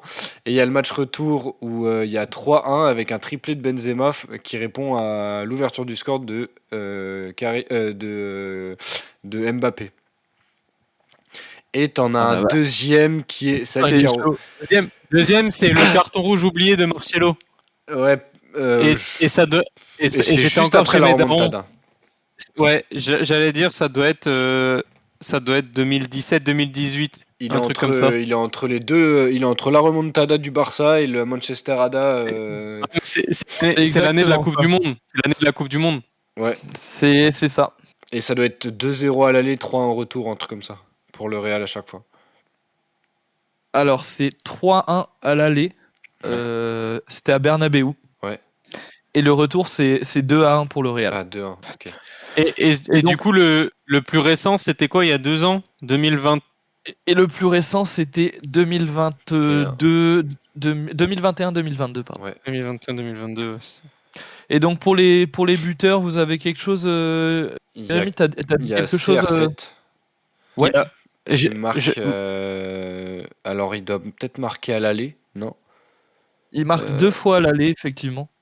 Et tu dois avoir un but de Marcelo aussi dans un des matchs. C'est exact. Ça doit Sur être le même match. Ah, c'est sur Non, le ça même l'allait. match. Ça l'allait. Ouais. Par contre, le buteur parisien, je l'aurais. Ah si, c'est pas Neymar. Il joue à la Juve maintenant. Non, Neymar était blessé Rabiot. ce match-là. Et justement, il se fait tuer 2 jours avant, un truc comme ça. Rabiot, c'est Rabiot. C'est exact, François. Rabiot. Le Titi, François. Ok. Par contre, il ouais. manque un buteur. Il manque un buteur madrilène, non? Et non, c'est un doublé de Ronaldo et un but de Marcelo sur le Match aller. match aller. Et sur le Et match sur retour, le match par retour. contre, tu dois avoir Gareth Bale peut-être. Moi, je crois que j'en ai un, mais je suis pas sûr. Vas-y, je t'écoute. Il y a pas Lucas Vasquez qui marque? Nope. Mais Ah, je pensais, putain. Ou t'as Karim. Nope. Ok. Franchement, Alors je là- saurais pas alors. Je saurais pas du tout ce. T'as Ouais, Ronaldo qui Trop inscrit de un balles, but de la Bale. tête. Ah oui. Ronaldo qui inscrit un but de la tête. Et t'as Casemiro qui marque également. Ok. Un gros Et équipe pour le qu'ils avaient. Et Oh là, là ça là. doit être Cavani ou un truc comme ça, le buteur. Je vois une c'est contre-attaque. effectivement Cavani. Ouais, c'est ça. Ok. C'est effectivement Cavani. Et donc là, c'est non-qualification. T'as eu un huitième de Encore finale éliminé. contre Anderlecht. Nope. Non, ah mais non, par contre, t'as eu un huitième de finale face à Man City. Non. non, c'est Ah bon? un quart. Attends, non, attends, C'est c'est une pas. demi. C'est une demi contre City. Attends, mais la Non, frappe. il y a un quart, genre quand Ibra y est encore, genre 2014, un truc comme ça, ou Ouais, c'est un 2015. quart, ouais. Ouais, Ah, oui, ah, par. mais c'est un Un quart quart. où Laurent Blanc il met un. Non, ça c'est Il face met à un 3-5. Chelsea. Ça c'est face à Le Chelsea. 3-5-2, c'est face à City. Le Ah bon? 3-5-2, on est c'est face d'accord. à Chelsea. Oui, c'est face à Chelsea, oui. Ah. T'en fais pas, je m'en souviens. Ah, mais attends, mais ils affrontent un club de Belgique à un moment, je crois, non? Non, mais du Pas coup, en plus huitième? simplement, il y a, Ouais, il y a le Barça, il y a le Barça. De Barça, 2013-2014. Real, Bayern, Manu. Non, non, il y a le Barça d'il y a genre Il y a deux Barça. 2000, Non, le deuxième Barça, 2020, non. 2021. Ce Barça-là, c'est en quart. Non, Il y a eu c'était un Barça, c'était en quart aussi. 2013-2014 parce que j'étais en Espagne ou un truc comme ça. Et j'avais été voir le match Il y a eu là-bas. un Barça. Ah non, ah Mais oui, il y c'est a eu avec de le but Madrid de. aussi. Ah non, mais si j'étais en Espagne à ce moment-là, Romain. Je suis vraiment content de voir que vous vous souveniez plus facilement des éliminations du PSG que de leur qualification. C'est vraiment drôle. Bah, de toute façon, il y a une qualif face à Chelsea. C'est en huitième, ça? Non, Oui. quart. Non. Non, oui. 2012-2013. Non, elle est Je plus peux même tard. te dire qu'il y en a deux des qualifs en huitième contre Ouais. Chelsea. C'est Mais non, mais il y a le doublé de la tête, Thiago Silva, David Luiz, là. Ça, c'est une qualification. Ouais. Et c'est quand ça? Oui. C'est 2013-2014 alors? Attends, deux petites secondes. Ce Ça, j'ai match-là, bandé. Non, ce ça va être match-là, 2014-2015 et tu dois avoir en 2015-2016 aussi peut-être. ce match-là, avec le doublé de la charnière centrale contre Chelsea, c'est en. Putain, que j'ai plus le match. Ah, si. C'est bon, c'est en 2014-2015. Donc, c'est le match le plus emblématique pour moi du PSG en huitième de finale, on va dire. Ouais. C'est le match où Zlatan prend un rouge au match retour juste avant la mi-temps. Et que coup sur coup, enfin, après avoir été mené 2 fois au score, le PSG revient Mm. et notamment sur le dernier but qui est au bout des prolongations inscrit par David Luiz, il me semble. Ouais, et t'as un but Vous le de confirmez Ramirez si je dis pas de bêtises. Et t'as un but de Eden Hazard. Hazard et de Kyle. Ah, Cahill. Et Oui, bah la alors frappe de c'est à Kyle l'aller de alors. Tim Kyle. Non, à l'aller, C'est Gary il y a Cahill. un partout et c'est Ivanovic qui marque pour. Mais attends, mais je vois un but de pour Ramirez Chelsea. ou de Oscar là, un piqué, mais c'est peut-être pas contre Paris. Non, c'est pas contre Paris. Non, Ramirez, Son le piqué, c'est piqué de Ramirez, Ah, c'est c'est le face au Barça. Barça, non? Ah, c'est le Barça, c'est le Barça. Mais Il nous en reste 5 là. Bon, putain, revenons mais à nos attends, moutons. ils ont affronté en Combien huitième de finale. Ils ont affronté en huitième de finale. Ils ont affronté 2 fois Madrid. Ils ont affronté 2 Mais fois on en a Madrid. parlé en là de huitième. la Ah, deuxième On les fois. a déjà on l'a deux dit, fois Madrid. François. Donc, attends. 2 Madrid, Bayern, City, Ben voilà, mais on Barcelone. s'en fout de qui? Dis-nous le Bayern, quand est-ce que c'est? C'est genre il y a l'année dernière? Oui, Ou il y a 2 ans? c'était Bah, l'année c'était il y a dernière. 2 ans. C'était il y a 2 ans. Oui, On a l'année déjà, il y a dernière. Non, 2 c'est ans, l'année C'était c'était l'année dernière. dernière où ils se C'était font sortir. c'est- Non, bah c'est l'année dernière. L'année dernière, ils se font sortir en 8ème face au Real, face au Bayern. La dernière de Messi avec le PSG. C'est Je sais exact. plus combien ils perdent, parce que C'est l'an le dernier. match, j'avais à peine Ils regardé. perdent Il 1-0 n'y à a pas eu de l'aller. 2-1 à l'aller et 2-1 au Je crois retour. je crois pas que le PSG marque, je crois. Ou 2-0, 2-0, 2-0. Tu dois 2-0. être Ah, 1-0, 2-0, un truc Sadio comme ça. Mané. GG, t'es grave chaud, ouais. Ah ouais GG, t'es grave chaud, ouais. Ouais, effectivement, il y a 1-0 à l'aller pour le Bayern avec Kingsley Coman qui climatise le Parc des Ah oui. Princes. Et il y avait un fait de jeu que j'avais totalement oublié. Pavard prend un rouge à la fin du match et se fait expulser donc Oui. à la 92e minute. Et donc au Oui. match retour, vous avez le score Bah, tu dois 2-0. avoir 2 ou 3-0, ouais. Mais ça doit être 2-0. 2-0, c'est ça. On est Avec d'accord, les il buteurs, y a que un seul Bayern. il y a un seul Bayern. Donc moi je dis en 2020-2021, il y a le Barça. Transfert parti. 2020, 2021. Oui, c'est exact, Quentin. Et Il y a oui, le Barça. c'est là Ah où Mbappé ouais. il met où il met un triplé, un truc comme ça là. Oui, Ouais, t'as il met la, un 5, il met la fameuse, Oui, mais frappe enroulée. de surface, frappe enroulée là. C'est t'as ça. un Voilà. 5 à 1 à l'aller et genre un 2-2 au retour ou un 1-1 au retour. 4-1 à l'aller, ok. Avec le but de Messi. Mais Donc ils se font pas éliminer là. Non, ils se sont Non, il qualifiés. se qualifie. Non, ils se qualifient et on veut ensuite ils tous sont les éliminés huitièmes, face François. Ah putain, j'avais pas compris. Ah bon. Donc 2020-2021 le Barça, ça on est d'accord. Et l'année d'avant, c'est le Final 8. Oui, C'est c'est le ça. Covid. Attends, Non. stop. Tu vas trop vite, Quentin. Quentin, tu vas trop vite. Ah, Donnez-moi les ouais. buteurs de ces Oui, matchs. pardon. Ah ouais. Du coup, face au Barça, t'as triplé Mbappé, C'est ça. mais l'autre match, je crois que j'ai pas de souvenir. Eh ben, t'as Mais 4 attends, à 1, hein, t'as un triplé but de Mbappé, Di Maria aussi. attendez, vous allez trop vite. Moiskin. Là. Le but du Barça est Moiskin. inscrit par, Messi. c'est exact, sur penalty. On a effectivement Et un le triplé quatrième, de c'est Mbappé. Moiskin. Et le quatrième, c'est Moïse. Ah, c'est Pour le match, 4-1 sur ce match-là. ouais. Et pour le match retour, le score, vous l'avez du coup? C'est un partout, Non, je crois. C'était un partout, c'est exact. Et donc les buteurs sont, Messi oui, et. c'est exact. Icardi. Ah, c'est pas con ça. Et Kiki de Bondy Paredes. sur Ah, c'est Kiki. penalty. Donc Ok, voilà. mais t'es bon ce Pourquoi j'ai con, hein, Paredes, en huitième de finale. Bah franchement, quand tu regardes sur les dernières années, Kiki de Bondy, Il en claque, quoi. ouais, tu Il va, te il dis va dans permettre au Real de soulever sa 16e Du Ligue coup, des Champions. bon, c'est pas le débat. Là, parce que là, sinon, on est parti jusqu'à 23h, là. Donc, Final 8. Ouais, La finale, c'est le Bayern. La demi-finale, c'est l'Atalanta. oui. Non, Leipzig. Oui, Non, c'est C'est Leipzig. Leipzig, C'est Leipzig et l'Atalanta la avant. La finale, c'est l'Atalanta, alors. Ah, et Ouais. bah, huitième, c'est Oui, et c'est Dortmund. Dortmund. But de Haaland, évidemment. Il y a mais oui, il y a. mais oui. Et donc, donnez-moi pour le match aller le score qui se déroulait en 2-1 Allemagne. pour Dortmund. c'est- Ouais, Ok. j'allais dire Et ça, donc, ouais. les buteurs sont. Doublé But de de Haaland, doublé du Cyborg. Ok. où il fait sa célébration Et comme ça, là. but de. J'aurais dit Neymar ou Mbappé. Ouais, Neymar, c'est exact. Et donc, pour le match retour, Retour. 3-1. Victoire 2-0. 2-0. Neymar et. T'as pas Bernat non, ou un c'est truc pas comme ça? Cavani. c'est ça, GG. Putain, il y a un délire. Si, c'est Bernat. C'est ça. Bernat. Et ouais, à noter que c'est du coup le seul match qui s'est joué en double confrontation. Je crois. Si, c'est ça. C'est le seul match qui s'est Ouais, joué en double Les huitièmes. confrontation. Les Enfin, huitièmes, pardon, Les huitièmes de finale se C'est sont les tous joués en huitièmes, double ouais. confrontation, mais c'est le seul match de Paris en double confrontation. Donc avant, Ok. t'as United. Du coup, les gars, il nous manque 2012-2013, 2013-2014 et 2015-2016.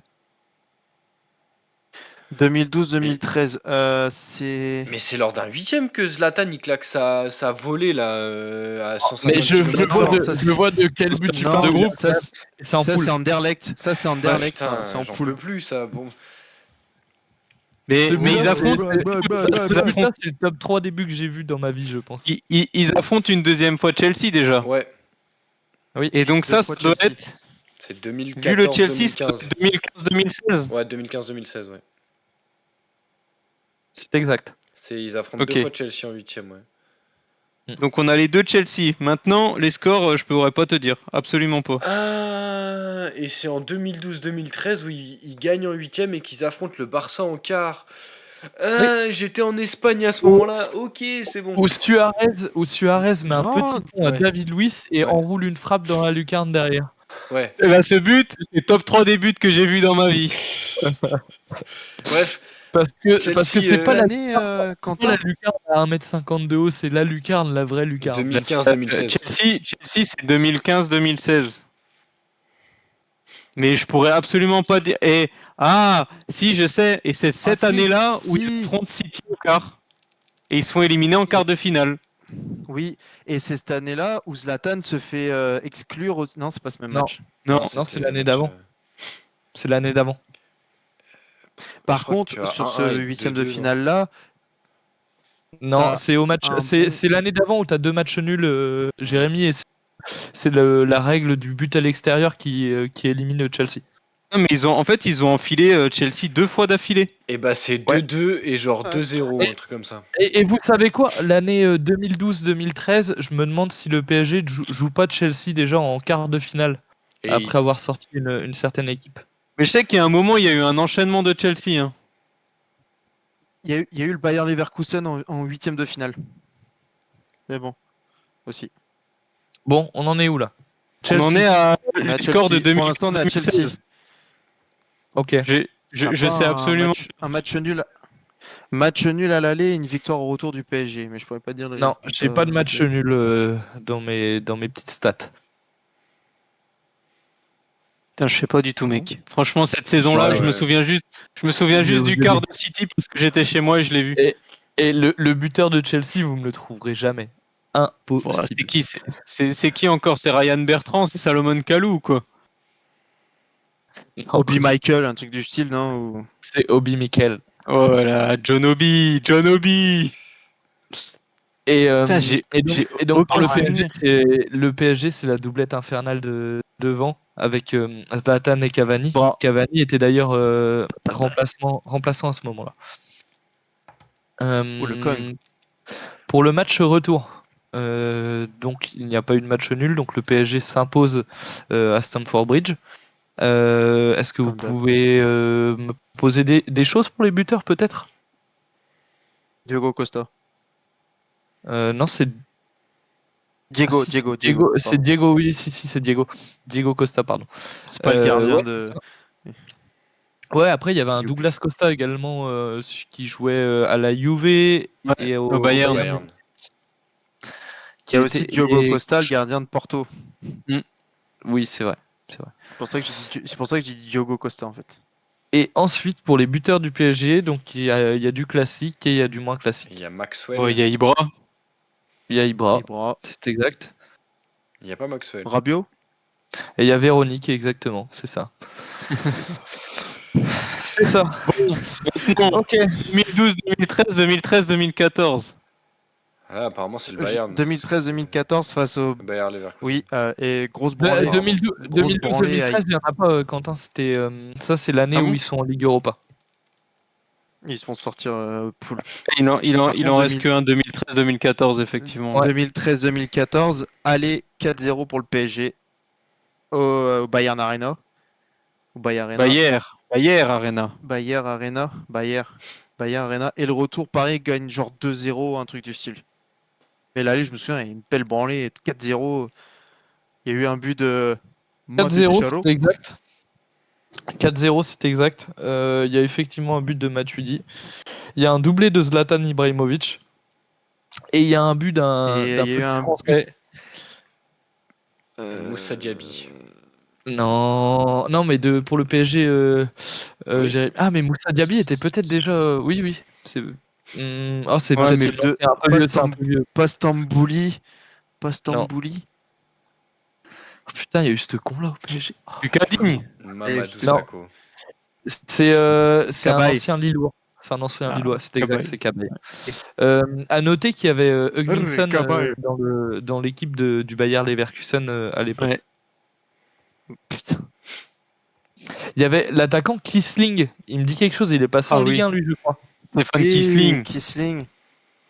C'est à Monaco Non, qu'il est il a passé. joué où, Kisling? Non, Stéphane Non. Kisling, c'est le seul attaquant allemand qui a réussi, enfin qui a vu son but validé alors que la balle n'est jamais rentrée dans les cages, messieurs. Ah, c'est ça. C'est Et ça. je vous donne cette info.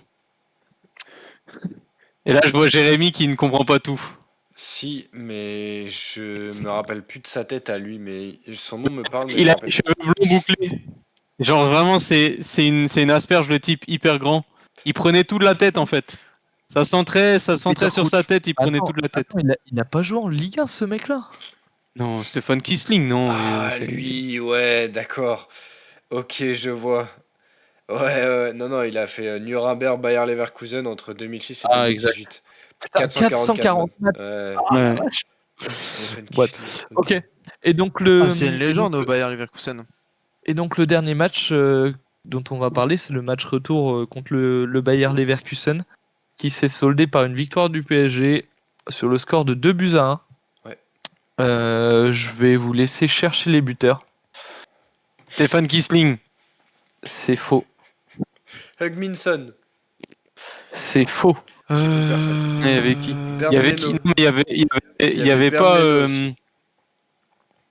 Non, il y avait peut-être déjà Voland à cette époque-là. Non, il jouait encore à Offenheim peut-être. Alors, je vais vous donner le buteur, c'est Sam. Alors, je ne le Sidney connais pas du Sam, tout. putain. Oh Je là ne le là connais là là, pas. les émotions, mec. Et alors, l'attaquant connais me dit Sam quelque chose, Witwicky, mais- c'était Derdiok. Eren Derdiok, oh là là, la Suisse en folie, Coupe du Monde 2010, mec. Derdiok, Et ouais. Emre Can, il y avait un Emre Can au milieu de terrain qui avait d'ailleurs été expulsé lors de ce match. Est-ce qu'il y avait déjà Karim Bellarabi? Il n'était pas titulaire en tout cas. Oh la folie, il était FIFA Et 2019. il y avait jeune encore. Il y avait Bernd Leno dans les buts. Ouais, oui, je l'ai dit tout à l'heure. Ah pardon, Jérémy. Donc voilà. C'est la Donc saison-là voilà. où doit y avoir Carvaral encore, ou c'est la saison d'avant? Pardon, Quentin. Carvaral, il a joué à Leverkusen. C'est cette saison-là ou c'est la saison d'avant encore? Je pense que c'est la saison d'avant. Là, le latéral sur ce match-là, c'était Donati. Oh oui, Donati, putain, c'est vrai qu'il a joué là-bas. Donati. Donne-moi juste la défense, s'il te plaît, pour mon plaisir personnel. Pour ton plaisir personnel, Ah. il y a Guardado, Toprak. Oh putain, Oh là là. Toprak. Crac. c'est qui Oh là le bug c'était lui. Oh le boucher des Yvelines. Volshade. Ça te dit quelque chose? Non, je l'ai pas là. Mais en tout cas, Guardado Toprak en défense centrale, mec, tu m'étonnes qu'ils ont mangé des buts. Alors Guardado, il jouait latéral gauche à ce moment-là. Guardado, il joue à gauche, ouais, ok. Putain, l'équipe. Donc voilà. Il y avait une belle équipe quand même, Leverkusen. Enfin bref, c'est pas le sujet. Donc voilà, vous avez réussi à retrouver l'intégralité des matchs des huitièmes de finale du PSG. Je suis vraiment très Mais, heureux. C'est mais, cool. mais du coup, si je fais le compte, ça fait sur 10 huitièmes, ça fait 5 éliminations et 5 qualifications. C'est exactement ça. Du coup, François, c'est- François, je vais parler de statistiques. Hein, ça veut dire qu'une année sur deux, le PSG n'est pas dans les 8 meilleures équipes européennes. C'est QFD. C'est-à-dire que cette année, ils vont être dans les meilleures équipes européennes. Ah, non, c'est pas joué. Voilà, c'est bon, j'ai tout fini. Il a tout Ouais, ça veut fini. dire que cette année, ils peuvent y être. Ils peuvent y être, mais j'y Ouais. crois pas des masses. Et ben en tout Désolé, cas, en tout cas, Romain, c'était assez incroyable ce que tu nous as proposé là. Ça nous fait vivre de belles émotions là. François, j'espère Si- que je t'ai réussi le poil. La semaine prochaine, tu nous feras les 13 défaites de Marseille ou pas? Vas-y, si tu veux. Oh oui, s'il te plaît, Romain, s'il te plaît. Arrêtez la incroyable. séance, les gars. Incroyable. Bon, en tout cas, du coup, messieurs, je vous remercie pour cette aparté du lundi soir en tribune. J'espère que le chat ça vous aura plu. On a fait une petite heure 45, hein, comme un match de foot. Donc voilà, le clin d'œil est joli. Messieurs, Bien, nous, on se retrouvera lundi prochain pour un nouvel épisode d'En Tribune après la 21e journée. Mais avant ça, j'avais juste quelque chose à dire parce que je crois que certains se retrouvent au stade en semaine pour aller supporter leur club en Coupe de France. François, je crois, Moi, je fais 2 déplacements cette semaine. je crois que tu je vais vas à à Paris, Paris je- pour mercredi soir et puis Jérémy je vais à et moi Clermont dimanche. on Ah ouais, sera à la Méno pour supporter le hack face au Racing Club de Strasbourg. Ah, Et moi, j'ai- chassé. Moi, Club de. moi, de mon côté, j'irai supporter Renaud Ripard au centre d'entraînement du Stade de l'Aube. Voilà, Nick. Comme ça, la boucle est bouclée.